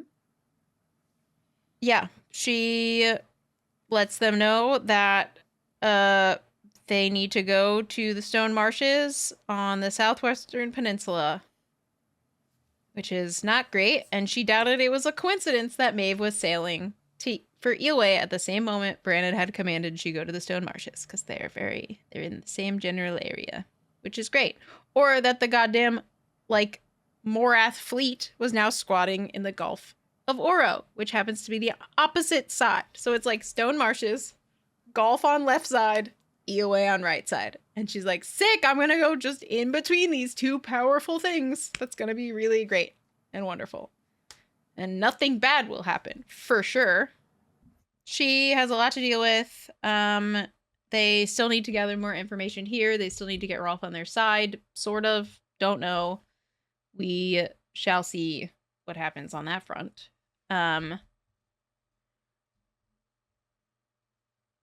Next thing is Adian and Lysandra are kind of... We go from this conversation, then we jump right into, like, Adian and Lysandra having their own kind of conversation, mission type thing. They are trying to gather information, specifically from Rolfe, because, like, obviously they still need to figure out what the fuck is going on there. They're setting a trap. So she has shapeshifted into a sex worker. A lady of the night. Yes. And Adian, she's still like her. Yeah. But just amplified. Yes. It describes that she, like, kind of fills her chest out a little bit more and exposes her legs a little bit more and is, like, glowing and radiant and, like, supposed to be this, like, very wanted individual. And on her chest, around her neck, she is wearing the necklace of Orinth. What is it? The amulet of Orinth. The amulet of Orinth.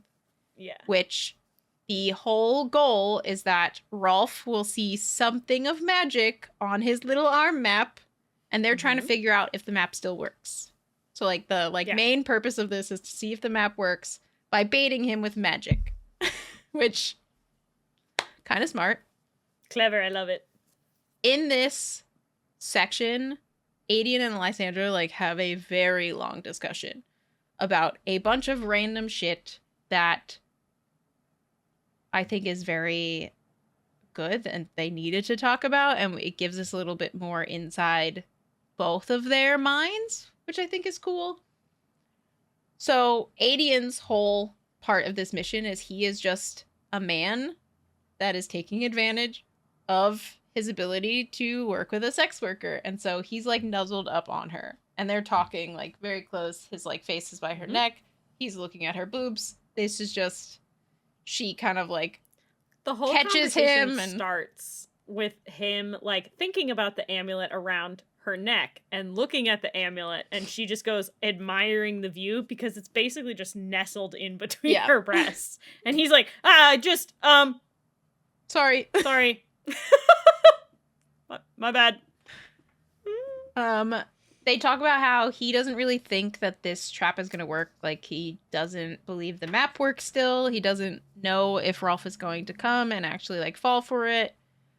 While this is taking place, he's kind of in disguise so that they don't know it's him. Dorian walks up on them to check in. Just kind of be like, have you gathered any information? Like, Rowan and Aelin are off doing whatever they're doing, and I was just coming to see if you needed anything. Adian reacts very poorly to Dorian's presence, which I also, like, they've interacted since Rifthold. They interacted in Mhm. Rifthold after the king died. So, like, in this moment, I wanted to punch Adian. Like, stop being a bitch. Like, just stop. Because Dorian has done... Being a territorial fey male.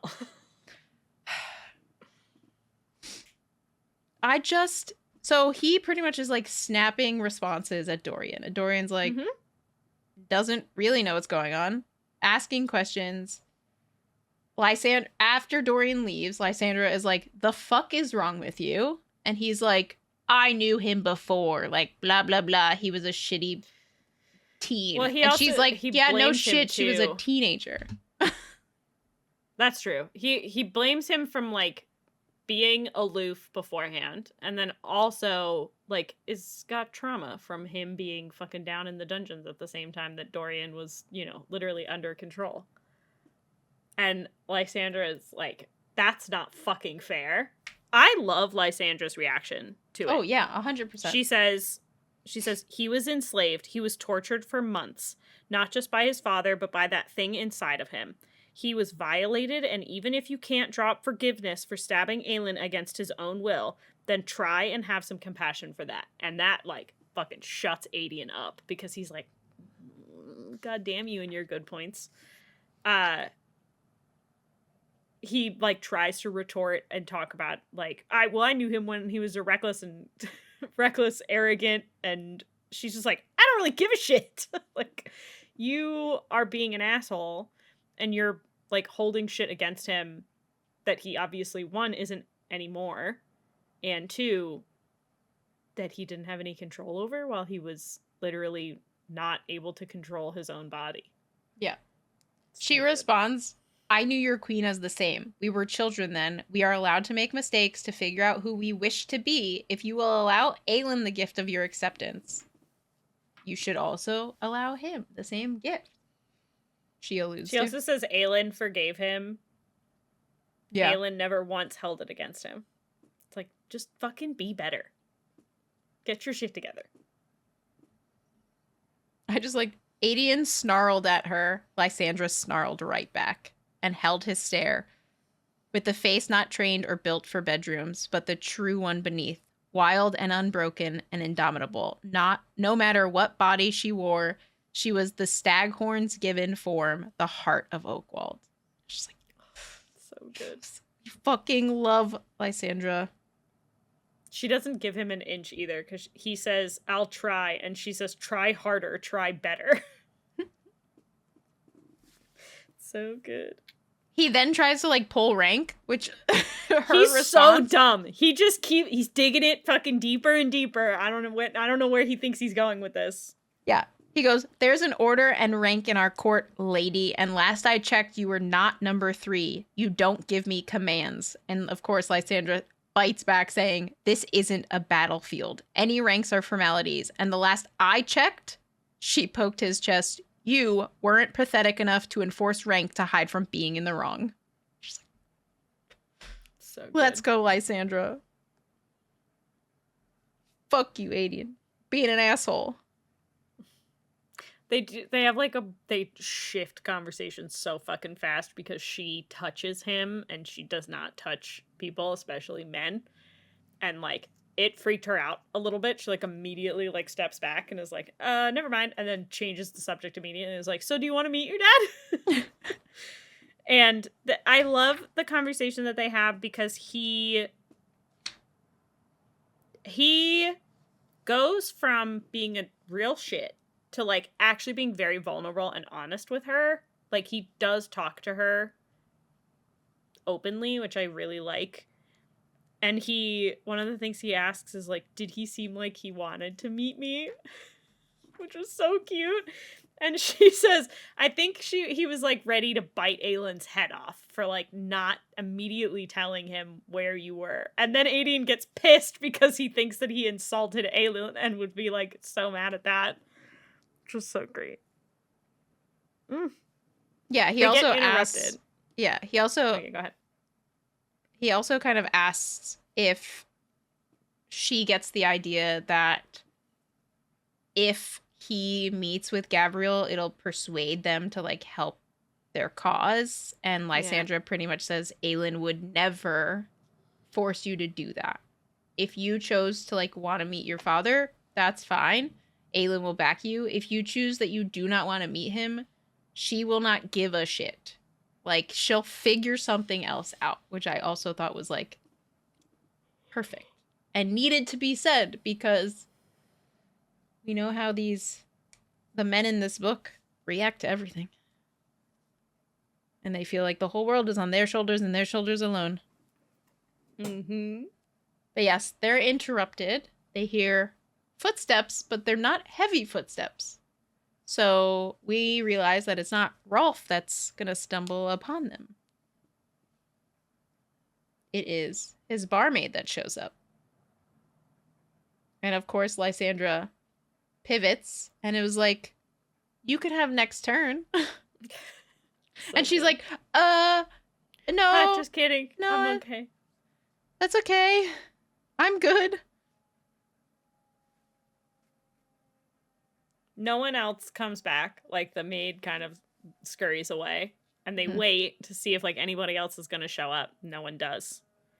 So they just kind of, like, brush it off.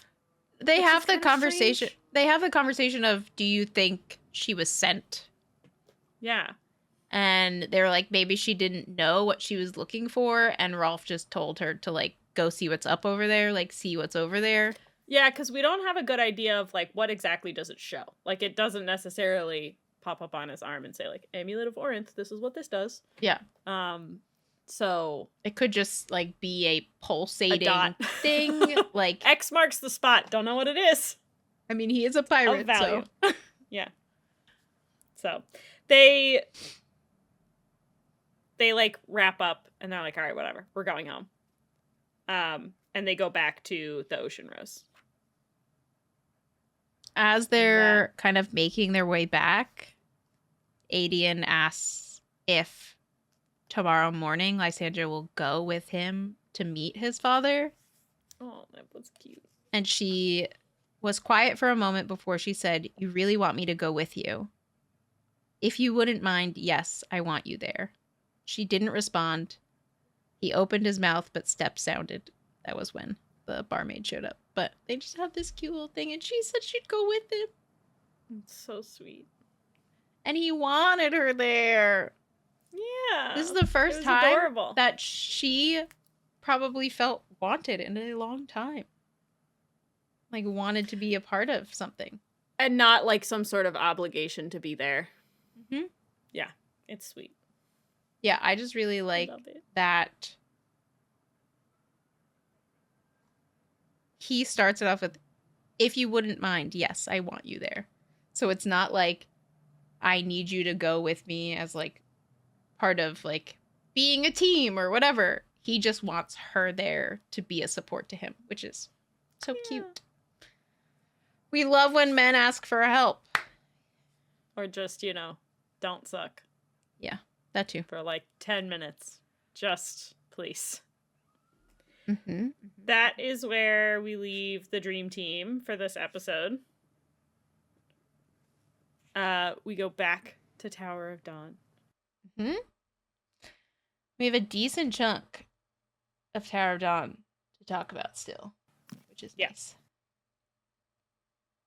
As, like, we left off in, like, Chaol and Yrene need to learn more about these word marks. Yrene doesn't know much about them. Chaol knows a bit. He knows, like, they can do things. Like, he pretty much told Yrene that he has a friend that can manipulate word marks or utilize them to do things. And so he asks if there are more books that are similar to the one that she had, that she brought to his room. And she said, I believe there's an area in the Torre library that we could do more research on word marks. And so their goal now is to head to the Torre library.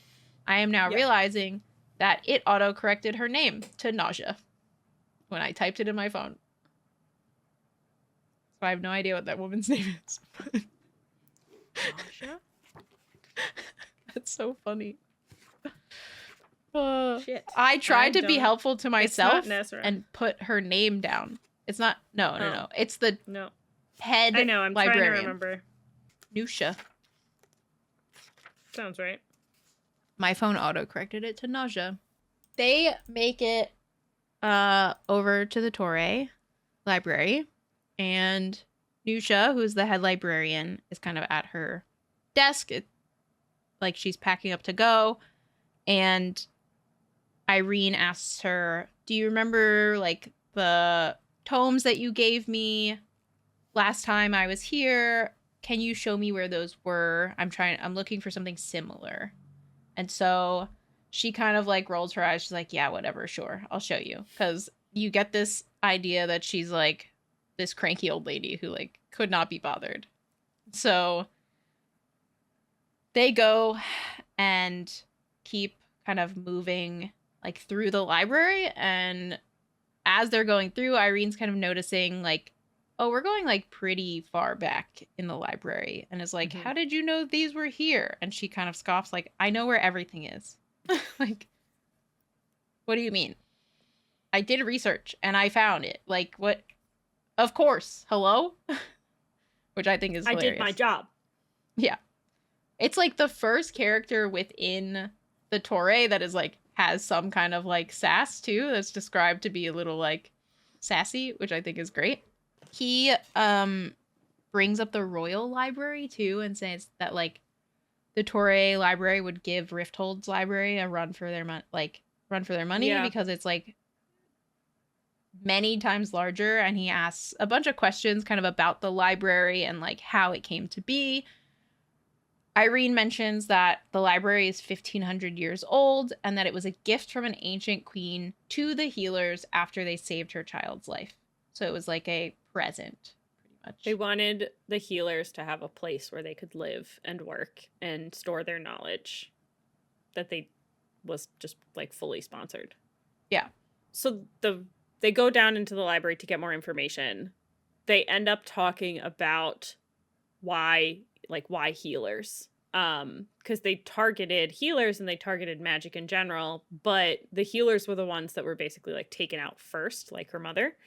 And they kind of tried to, Chaol describes it as they believe that the king knew that the Vogue wanted those gifted people. So like they knew that magic was compatible with the Vogue. So before the king, like while the king had some power, he was able to get control of his own body and order that the healers be killed, and that and this was also like when magic, like they started to do the plan for like getting rid of magic in an attempt to protect the greater group. Terrible decision in my opinion. I hate it, but I understand it. If he can all get the other rid people of the healers, then at least those people won't be targeted and they won't have these really powerful Vogue, like not feeding the Vogue army even more people. He realized pretty early on that the Vogue were going directly after people who had some kind of background of magic. And they were trying to transform the magic wielders, as we learned, transform the magic wielders into like princes, where they like put Vogue princes into them. And so a healing Vogue prince, like a healer magic inside of Vogue prince, he was like, this is a bad idea. So like, technically he was trying to do good. Was it the best idea? Who knows? At the time, we also didn't know why he got rid of magic, but like we understand it now that he like did it so that it would be harder for them to figure out who the magic wielders were. For them to figure out who the magic, because they're all in hiding because it's been outlawed. So then they go into hiding and then they don't talk about it and they don't show their powers, and then it's like impossible to tell, which worked, as terrifying as it was. Yeah, it held off a lot of things that are now in motion because magic is back. So we kind of pause with them in the library looking through the books. And we go to Nezrin and Sartak making their first stop. So while they're while they're working through this, they talk a little bit about like the fact that the joy was the thing that saved, or was like working towards getting Chaol's legs working again. So they're like thinking whether healers are like not just what they wanted to take over, but also whether they were the ones that were their greatest threat. So other than the fire magic, which we know they're very afraid of, there's a good assumption that they're also afraid of the healer magic, which could be huge for them because hopefully they can get the Kagan on side, and then if they can also get like the whole Torre with the healers on side, then we got a shot here. We got healer magic great. and we got fire healer magic. And we've got air power to fight the wyverns, which hopefully we won't have to fight because Manon's gonna just get them all to be friends, so it'll be fine. My thought is Manon is gonna get her 13, like they're all on board already, right? Because she's lashed out. I think the Blue Bloods are also gonna be on board because she saved the girl's life that I can't. Cressida. Right? Cressida? I don't know. Yeah, one of those. So I'm thinking at least 2 chapters, like 1 chapter of the Blue Bloods or of the witches. Coven. 1 coven, 1 chapter. Like they're in a fucking frat. 1 coven is gonna be on her side, and then she'll be the 13, which is like the most powerful Blackbeaks to exist other than her grandmother. So it'll be fine. They're gonna have at least 1 section of the witches, I think, I hope. We were with, like, the remainder of this chapter kind of jumps to Nezrin's point of view. We know we jump around from point of view to point of view. Nezrin is with Sartak still, like, traveling.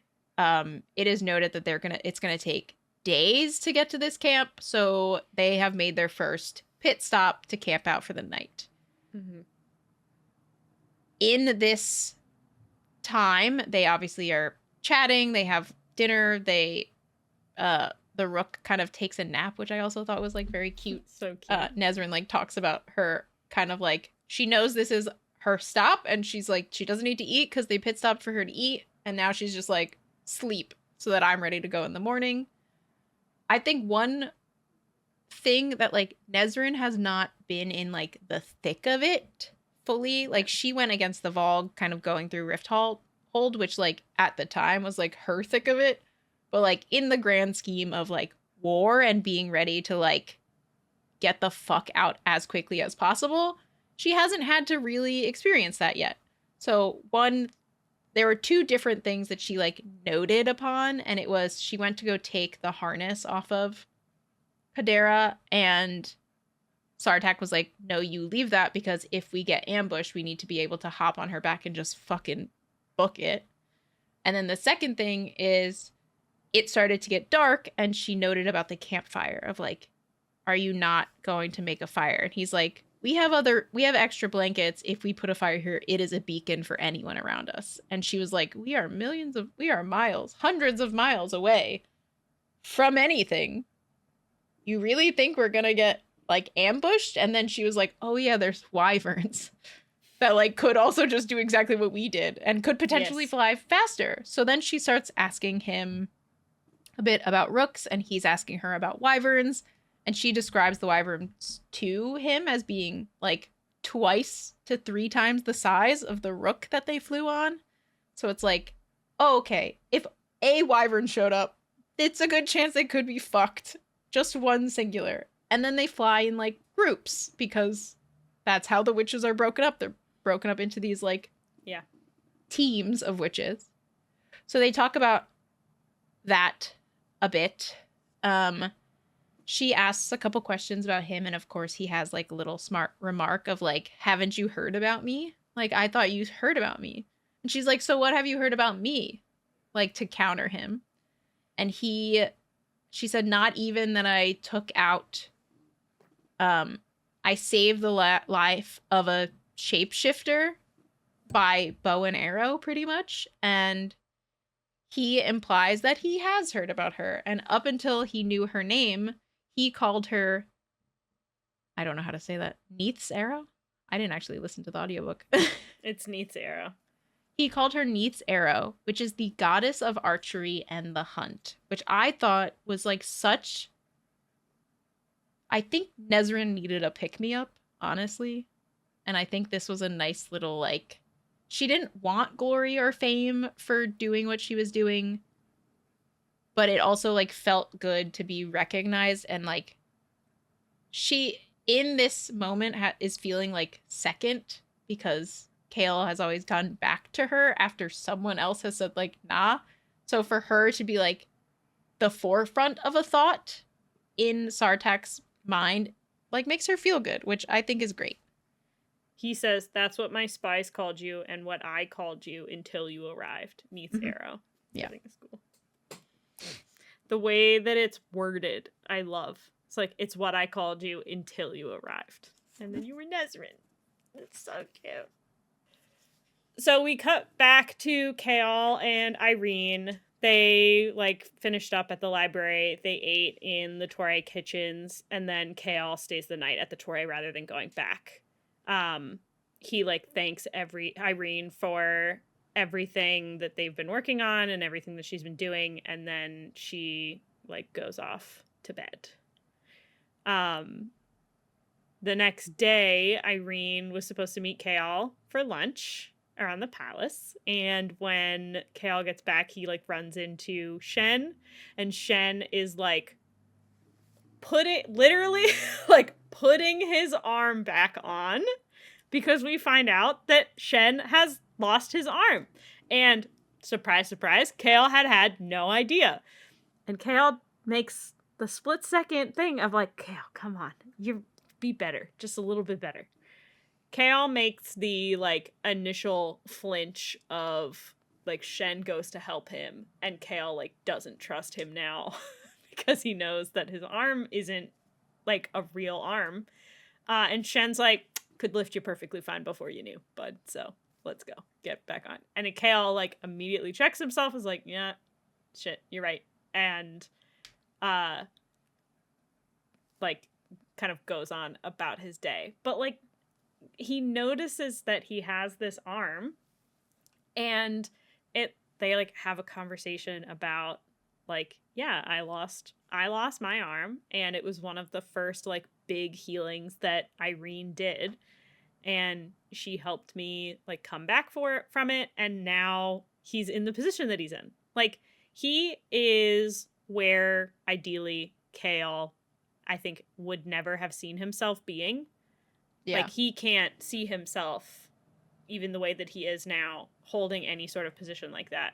And you have this high-level guard who realistically, like, has one arm and has had to learn how to fight in a different way, but has learned and is still really respected and is, like, a high-level guard in one of the, like, biggest kingdoms in their world. It's so nice and hopeful. I wish the scene right after didn't occur after this, because this part, like, this interaction, I was like, Chaol's realizing he's gonna wake up now and be like, okay, things are happening. The world is my oyster. Healing. Maybe I can still fight or still be in this position. Because this whole time he's like, I don't deserve to be like Dorian's right-hand man. And then now we see this guard who can do everything and be a fucking high-level guard. And Chaol's like, oh shit, like maybe it'll be fine. And then we go into the fucking next scene. We're like, so this is on him. This is him going home. He's like, he gets the help from Shen because he's going back to his place. He arrives back at his rooms and he finds Nesrin's letter and immediately fucking spirals back down. Yes. We've gone 10 steps back again. This is the roller coaster, and now we're plummeting to the fucking ground, the hell of earth. Yeah. So he opens it, he reads it multiple times, and then he just starts being like, I'm such a piece of shit. I'm a bastard. I, like, took her out here to, like, have this adventure, and then I treated her like shit, and I left her, and then she, like, had to go and find her own whatever. Yeah, find her own adventure. There's this, like, his line to Nezrin when they left, which was like the sweetest line too. Like, it just makes me sad that now it's being used in a negative way because I really enjoyed it.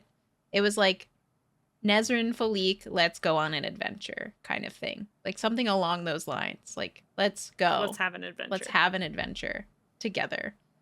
And now we know Nezrin has realized that that's not going to happen unless she just goes on this adventure on her own.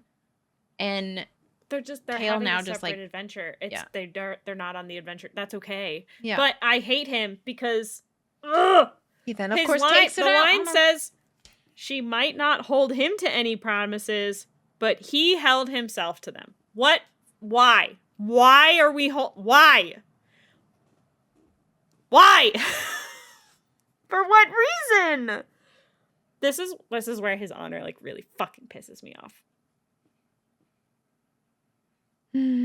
Why? She's like, "Hey dude, I'm done." What do you mean you're going to hold yourself to the promise? What does that mean? You're going to just like still pine for her even though you don't actually want her? Like, I don't know what you're talking about. Yeah, I don't know. So, of course, he's in a bad mood now. So what happens next? Because Yrene always gets the best that Chaol ever has to offer when she comes around. Fucking finds another woman in his bed, although that wasn't entirely his fault. Is a piece of shit to her like a bunch of other times because he's in a bad mood. Yrene comes around, and what does she notice? Chaol's not in a good mood.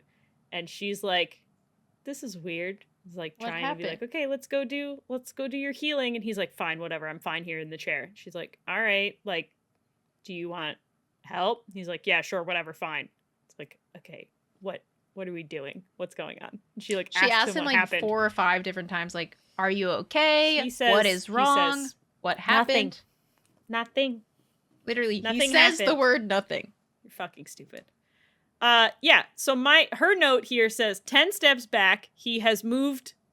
Dummy. Does it say dummy? Yeah. My brain said dumbly the first time and I didn't understand. 10 steps back, he has moved. What a dummy. And I wrote in all caps, Chaol, you annoying fuck. Because Yrene, just as I do, has zero tolerance for his bullshit and snaps at him. Is not taking his horse shit. She starts like getting very... She like has sometimes like a kill him with kindness and like kill him with being proper attitude towards things. Yes. And I fucking love it. She starts being like rightfully petty and is like, all right, fine, Lord Chaol, let's get your... Let's start your workout then. We'll get on with your healing. She pretty much like, says don't something call along me the that. She also says something along the lines of like, yeah, So we've been working out your legs, but I can tell that you haven't been doing your like other workouts. And it's like, oh shit. So good. So she's like, you have to work out the rest of your body too. We're going to do that exercise now. Since like you're in a foul mood, maybe we'll like, you'll exercise, it'll be better. He says, don't think you can provoke me into talking. And she says, how does this feel, Lord Westfall? You know how it feels, Yrene.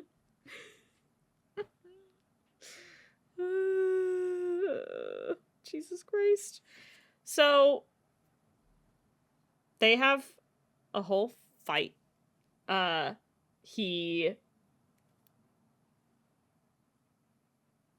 basically is like, I'm tired, I don't want to do to do this anymore. Yeah. Like I want to go to sleep.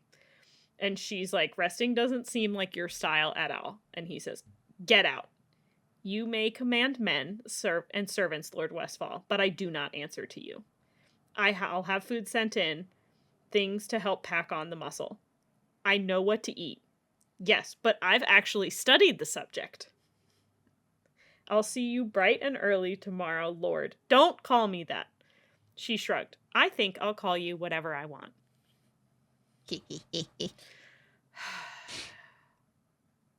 He, of course, then says, get out. And she responds, I should kick that goddamn finger you're pointing with. But a broken hand would only keep you here longer. Oh my god, it's so good. Ugh. He just, like, tells her to get out, like, fucking 15 times. He's such an asshole.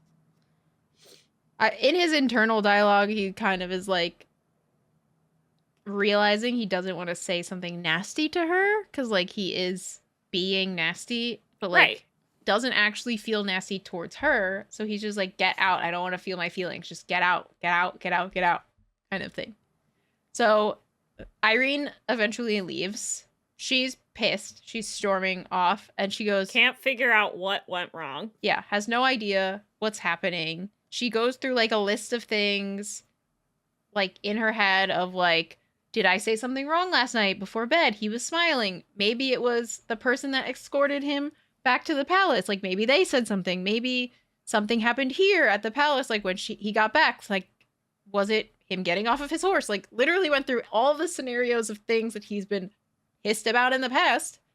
And she was just like, fuck it, I don't care anymore. She was gonna go back to the Torre, and she decided, I don't want to do that right now. I'm just gonna, like, stew. So she went to Hussar. Yeah. This is good and bad because she finds out what actually is wrong with Chaol, but through gossip, which is, like, not necessarily the best. So Hussar pretty much asks about Lord Westfall, and she's like, what about him? And she's like, did he not tell you that Captain Philippe has left with Sartak? And she goes, huh? When did they leave? Oh, yesterday. And they won't be back for 3 weeks. To be, literally and they right when Chaol started being a fucking asshole. She's like, oh. Left yesterday, didn't take her things, and only left a note. And then she goes, do you think your brother is, like, up to something no good? And she's like, nah, I don't think he has it in him. I think he's fine. And then, of course, Irene's like, I forgot to get him a tonic. I have to go. And so she just, like, see ya, and, like, leaves Hussar. She leaves. She realizes, though, that, like, Chaol's still not gonna, like, she's Chaol not needs gonna time go to Chaol. to cool off. So, like, I love the way that she wrote this, too. Mm-hmm. So she did what she always had done, even in Inish. Yrene followed the sound of coughing. She just goes into the fucking city and heals people, like, all day. Like, yeah, she goes to, like, the poorer section, too. It's so... I love her. Which is wonderful. She heals, like, she heals 6 kid. People. She heals, like, a kid who was really ill. She finds, like, a mother with her, like, basically dying children and is able to heal them. They all have, like, something. Yeah, she finds, like, a young woman who it basically hints that, like, she's being, like, abused by her spouse or whatever. And, like, heals enough of the bruises, but, like, leaves enough that, like, she won't get beaten again if she finds out when she goes home that, like, she got seen by a healer or whatever. Yeah, she leaves, like, all of the markings, but heals everything beneath. And, like, she tells the young girl, she doesn't question her. She doesn't say, like, you need to get out, because she knows that the only way you get out of a situation like that is if you choose to leave, unfortunately. Because you're in a cycle of abuse. And so she just says, the Torre is open to all. There will be a bed for you if you need to, and it costs no money. No one will ask you for a dime. Yeah. Which I'm just like, Yeah. She does all of this, and then she's like, okay, I'm ready to go back to see Chaol. She feels fulfilled, but still fucking angry. She goes, I still am so angry. I say goes back to see Chaol. You have it written in the notes perfectly. She storms back to Chaol's because she's fucking pissed, as she should still be. On her way back to Chaol's room, though, she hears footsteps behind her and gets a little bit of a sixth sense about it and is, like, a little stressed out. She starts walking a little bit faster, and then she hears her mother's voice telling her to run. And she starts sprinting to Chaol's room. She starts, like, panicking about, like, what if the door's locked? What if it's, like, not? What if I'm not going to make it? She makes it all the way to Chaol's room, makes it inside the room, and immediately is, like, telling Chaol to, like, close the doors, like, lock everything.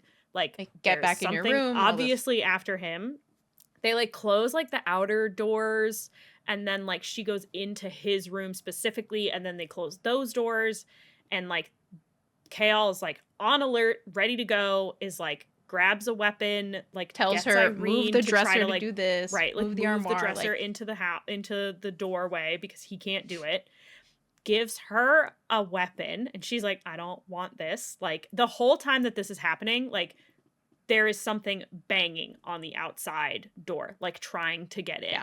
So the first door had 2 locks on it, and then his bedroom door had a lock on it. And so they're trying to, like, at this point, trying to break through the first door still.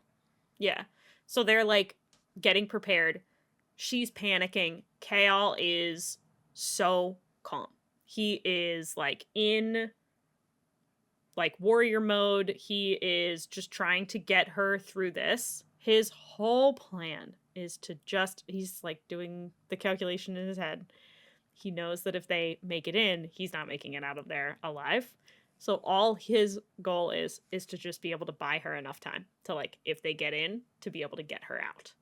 She's, like, panicking about, like, I can't kill anything, like, won't take the weapon. And Chaol's like, you have to. You have to protect yourself. You have taken self-defense classes. This is what it's for. Like, this is it.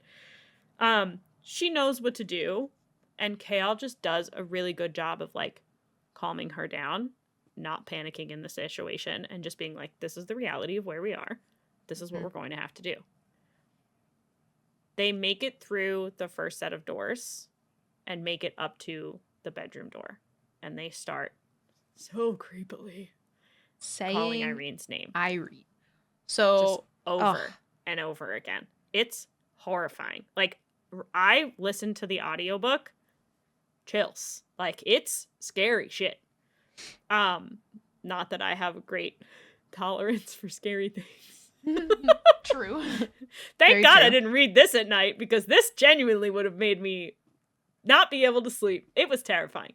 They just say her name, like, over and over and over and over again, and are, like, telling her to, like, answer the door. Like, come on, Yrene. Like, you know. At this point, Chaol has, like, turned around to try to get Yrene to calm down, and, like, has her face in his hands, is looking just, like, eye to eye, talking to her, saying, do not waste your heartbeat being afraid of a coward who hunts women in the darkness.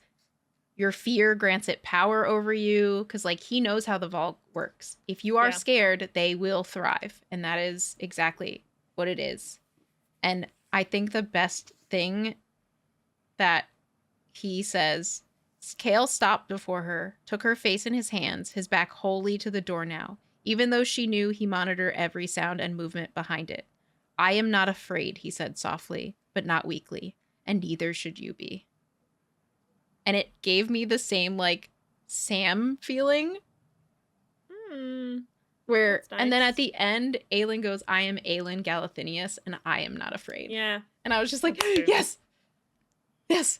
Granted, we're still mad at Chaol because, like, he was acting like a shithead, but, like, I'm glad that he went into, like, protect mode and, like, actually gave a shit enough to, like, get her to calm down. He then also, which I also thought was, like, a little bit funny, was he readjusted the dagger in her hand and said, not straight out, upward, like, go up with the dagger. And then he says, we will face this together, live or die here together. Her breathing calmed. She hadn't thought to use such a word, to feel what it meant. She hadn't felt it since. Together. Yrene nodded. Chaol searched her eyes, his breath fanning her mouth. He lifted her hand, still clutched around the dagger. Angle it up, not straight in. You know where it is. He put a hand on his chest, over his heart, and the other places. Referring to, like, you're a healer, I understand. You know where all of the bad parts of the body. Yeah. And, like, immediately go for those. Slow it down. And then he says, beheading works best, but try to get it down first, long enough to sever the head. This is where she realizes, oh, this is what he was dealing with in Rifthold. Right. He's done this before. Fuck, I forgot. Yes. Which is scary. But we have a good ending to this situation. They don't have to deal with any of that. Yes. They hear a loud noise. Go for it. They hear the guards coming through, speaking and, like, yelling in Halha. and they realize that, like, no one is trying to get into the suite. Unfortunately, there's no one there. There is no one inside. There wasn't anybody in the hallways. They didn't pass anyone on the way to the suite. They have no idea where this thing went. They also don't know what body it's in. Like, they don't know if it's in They have human no idea form. where it is. Yeah. Yrene, like, calls for Caution to come, and they, like, do not open the door until, like, he's there. Caution is, of course, panicked. He cares a lot about her. Yeah, obviously. I think that that's fair. Like, he's not just gonna overnight be like, yeah, she's not into it, I don't care anymore. I think he also even said too, like, well, I'd still like to be friends, and Irene's like, bullshit. You can't be friends right now. True. Chaol, like, does have a conversation in his head of, like, he realizes how defenseless he is. Like, he didn't really have to confront it. Like, I think he knew about it, but this is the first time that he's really had to be like, oh shit, like, yeah, if they got in, his best option to kill the Vogue from his chair is to throw a fucking knife. Like, that's it. And I think it really freaked him out, not just because, like, he knows his survivability is non-fucking existent in that case. And he didn't really care about his own survival. But he does care about the Yrene. fact that he can't do anything. He can't protect Yrene. He can't protect Aelin or do what he's, like, set out here to do for any of that stuff. Caution ends up, like, increasing the guards and, like, having them go and, like, search the whole freaking place. He tells Yrene, like, I'll escort you back to your place and, like, make sure that you get back safely. And she says, I feel safer here. Chaol does, like, what? Huh? With me? In my chair after I was just self-pitying myself, saying I could never save you and protect you? Exactly. The fact that she feels safer with Chaol is genuinely so sweet, and it makes me happy. Even though he's a piece of shit, like, literally. He avoided the urge to remind her that he was in this chair. Chaol, just take the little bit. They also did let Caution know that whatever it was hunting Yrene. It was not hunting Chaol, which I think is a pivot, because previously everything they discussed was like the only reason they went after Yrene was because of her helping Chaol, and they were really going after Chaol. That could be a possibility, because they're still now going after Yrene. What we know about, like, healers and them wanting powerful healers. And then this happens. My brain immediately switched to, oh, they just wanted to take Yrene and use her power. They want her and her power. But also, like, they could have taken, there's like 1 million healers in the Torre. But she's I think it's in both. Command. Yeah. No, but, like, Hafiza's really fucking powerful. And if the Vulgar are as powerful as they are, like, the fact that she's older does not mean a goddamn thing. True. So, like, I think it's both. It's definitely because she's also a healer, and that she's a very powerful healer. But I don't think it has nothing to do with Chaol. I think if Chaol didn't go to... I don't think if Chaol ever went, I don't think that she would be, you know, immediately targeted. Yeah, that's probably correct. So Caution is like, what the fuck about Yrene being like, no, I think I'm gonna stay here. Thank you. Chaol doesn't really fight it. He's just kind of like, okay. He goes, first she says, I'll sleep on the couch. And he goes, fuck that. I'll sleep in my chair. And she's like, that's uncomfortable. He says, well, Nesrin, as you know, isn't here. So yeah. It's something along the lines where, like, he finds out that she knows, and he was like, you could stay in Nesrin's room. He realizes that she doesn't know because she only came in and came straight into his room and didn't give a shit about whether Nesrin was or was not there. And, like, he realizes that she knows that Nesrin left just from, like, that alone. Yeah. And then she, like, asks about it, and she's like, yeah, I knew that already. He was like, you could stay there, and she goes, no, I'd rather stay in this room with you. And he was like, okay. Here. I'll, like... He also tells her, like, there's no fucking way I'm gonna sleep tonight anyways, because, like, I'm wired now. I'm gonna be on high alert. I'm not gonna be able to sleep because they don't know where this thing went or I'm not, no. So Yrene is gonna stay with Chaol in his bed. I put Yrene. I said wrote that exact same thing and then put the little eyes emoji. Hey yo. Hello. It's fine. He's still an asshole. Yeah. So Yrene goes and washes up and gets ready for bed and all of that stuff. She crawls into bed and her and Chaol have heart to heart. They actually communicate about things, which is great. It's the first time a conversation has ever happened in that fucking bed. True. Well, she does a lot of her things on the bed, like her. I know. I almost said summoning, but yes, healing, soothing. Summoning. I don't know what you were trying to say. I don't know.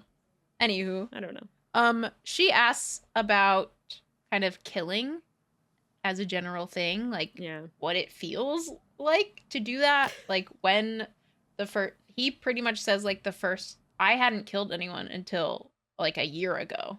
And she's like, what do you mean? You've been the captain of the guard and you worked for the King of Otterland. Like, how is that possible? And he kind of he like remembered Cain, and that was the first person he had ever killed. And he was like, the person I saved was grateful, and the person I killed was evil, like pure evil. Yeah. So it wasn't like, and then she asked like, have you killed since then? And he said, yes, but only Volg. Like I've only killed Volg. So technically anyone he has killed have only been Volg. If you look back at all Cain was Volg. True. Yeah. And then everyone in the sewer. So he's not lying when he says he's only killed Volg. And at the time of him doing that, he had a lot of issues with Celaena and how she had killed many people before him. But then he felt like he was becoming just like that and was having issues with it. And Yrene kind of like settled him and said, I probably would have fought against whatever came through that door to help save you. Even though she took the oath to never kill. Similar to her mother. Like she thought back about her mom killing one of the people that came to attack them just so Yrene could get away. Like she says that she would have probably not second guessed doing something in that moment. Which I thought was telling. It gave Chaol this like sense of not necessarily pride, but it made him not think less about himself for the killings he did, because she made him feel the way that she like approaches it is very different. Yeah. Which is nice. I think that the way that she says it is she says, thank you for being willing to take that death upon yourself. And he says in his head, no one had ever said such a thing, even Dorian, but it had been expected. Celaena, Aelin, had been grateful that he'd killed Cain to save her, but she had expected him to one day make a kill. I think that distinction is like the thing that makes it different for Yrene makes it different that Yrene is saying it versus Aelin and even Dorian. It's like they have this expectation. It's like, well, you're going to kill someone eventually. Like it's inevitable. We thank you that you killed them because you had to, but like you were going to have to kill them anyways. Yrene is more of like so grateful that he would take that death like on his soul, whether he had to or not. That's not what she's talking about, which I think is the like, it's such a good distinction. And it's why she's more morally, like she's on the morally gray scale. She's like not anywhere close to it. Mm-hmm. She's not on it at all. Dorian's on it a little bit. Celaena's is it. All of it. She is it.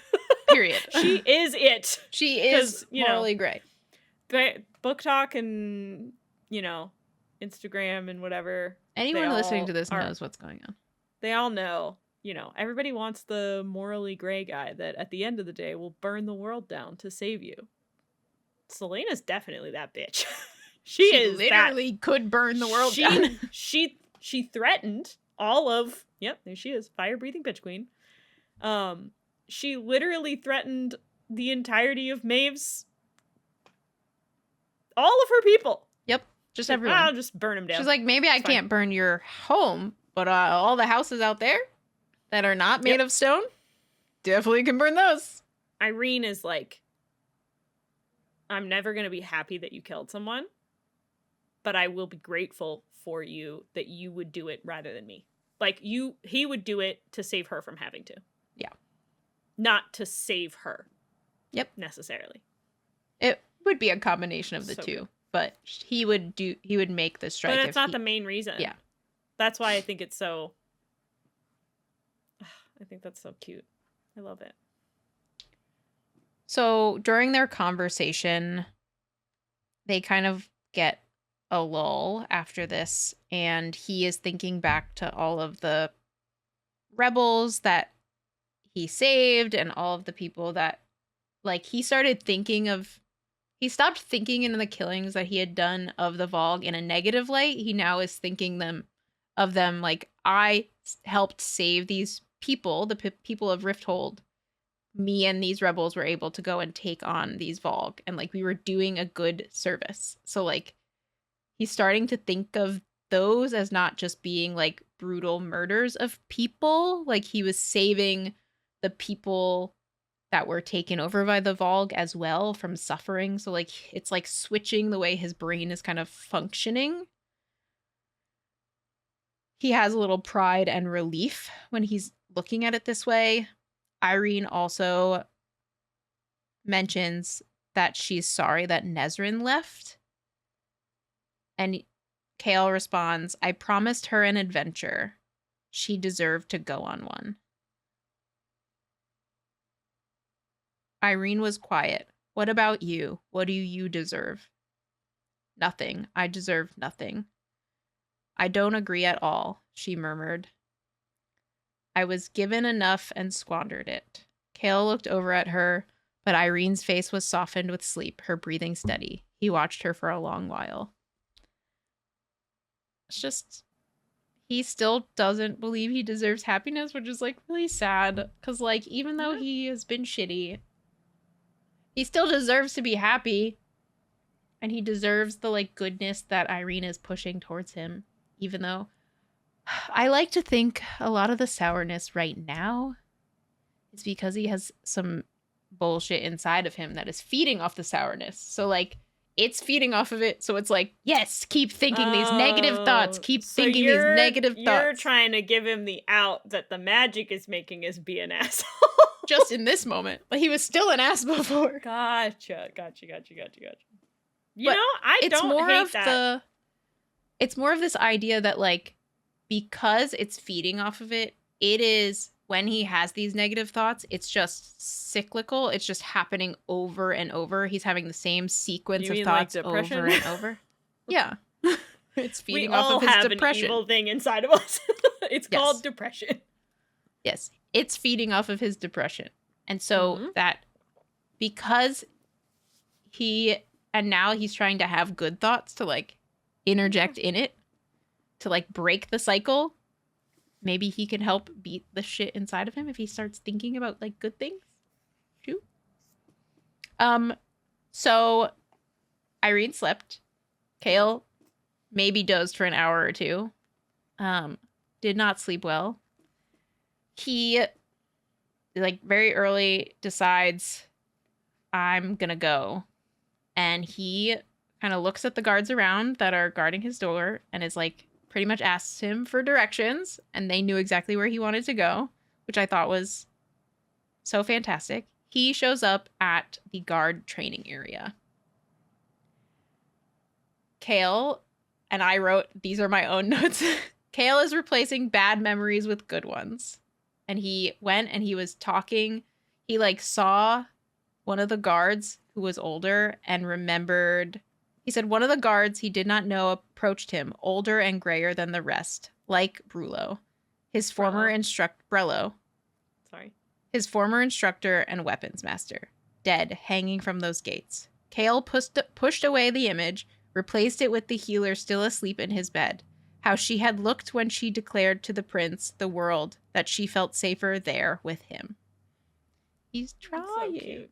I know. He's trying to, like, fix the dark memories and, like, get little good ones.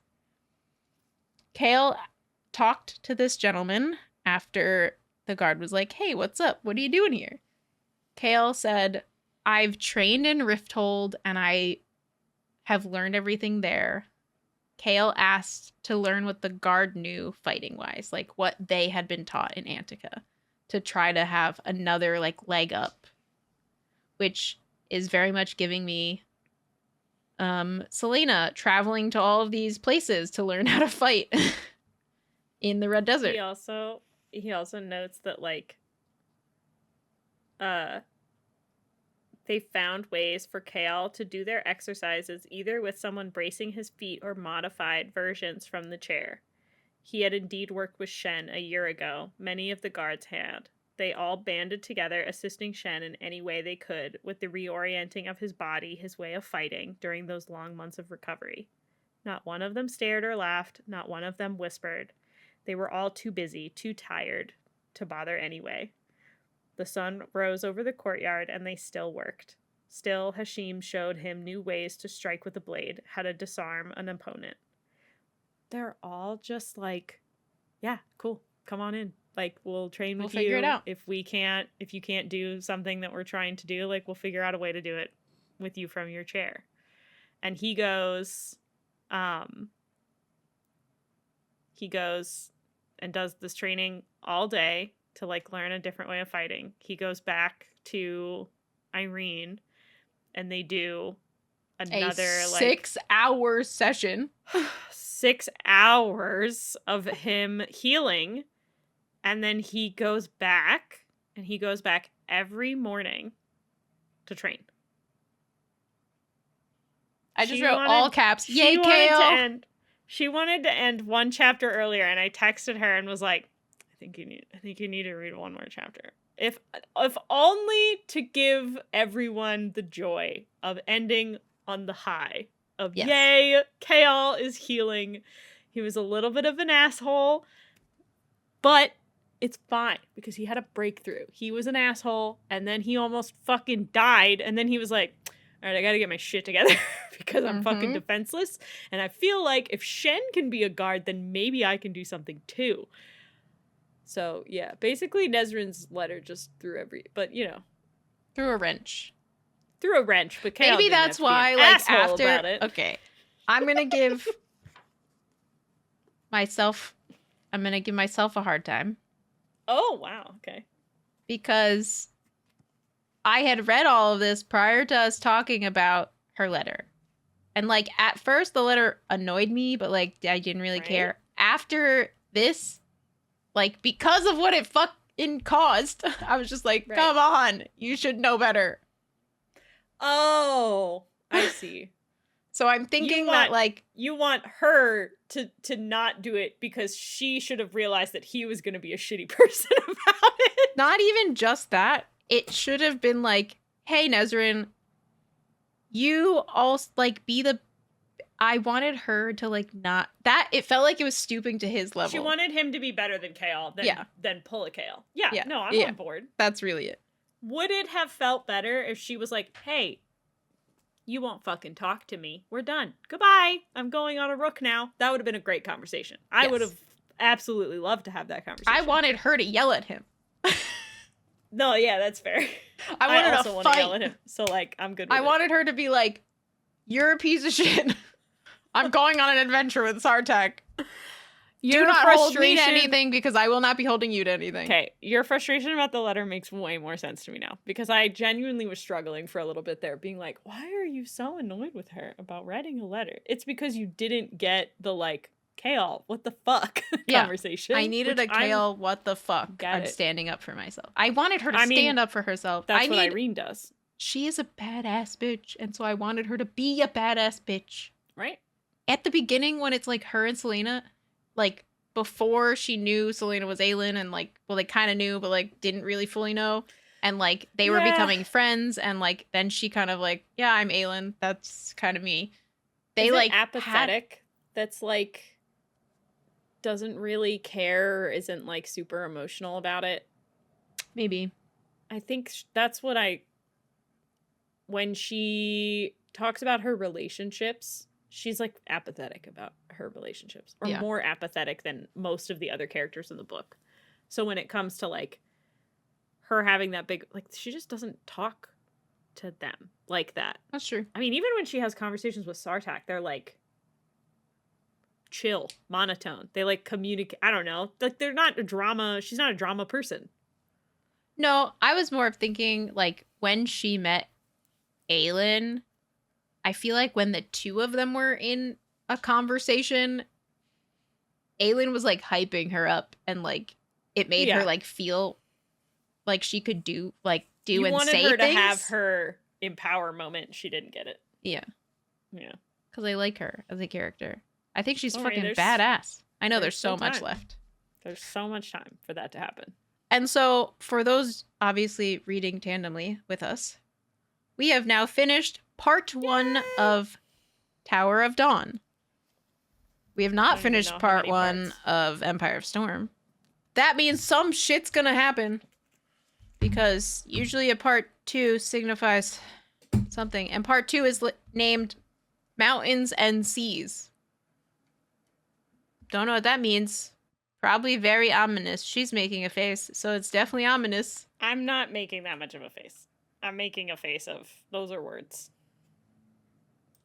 So, we did it. Mountains and seas. I mean, I'm making a face like, you know, they're literally across an entire sea, and Sartak and Nesrin are on their way to the mountains. Like, yep. Self-explanatory. Yeah. Well, that's all. Until next time. We are going to, I'm sure we've said this before, we're going to stick to about 10 chapters.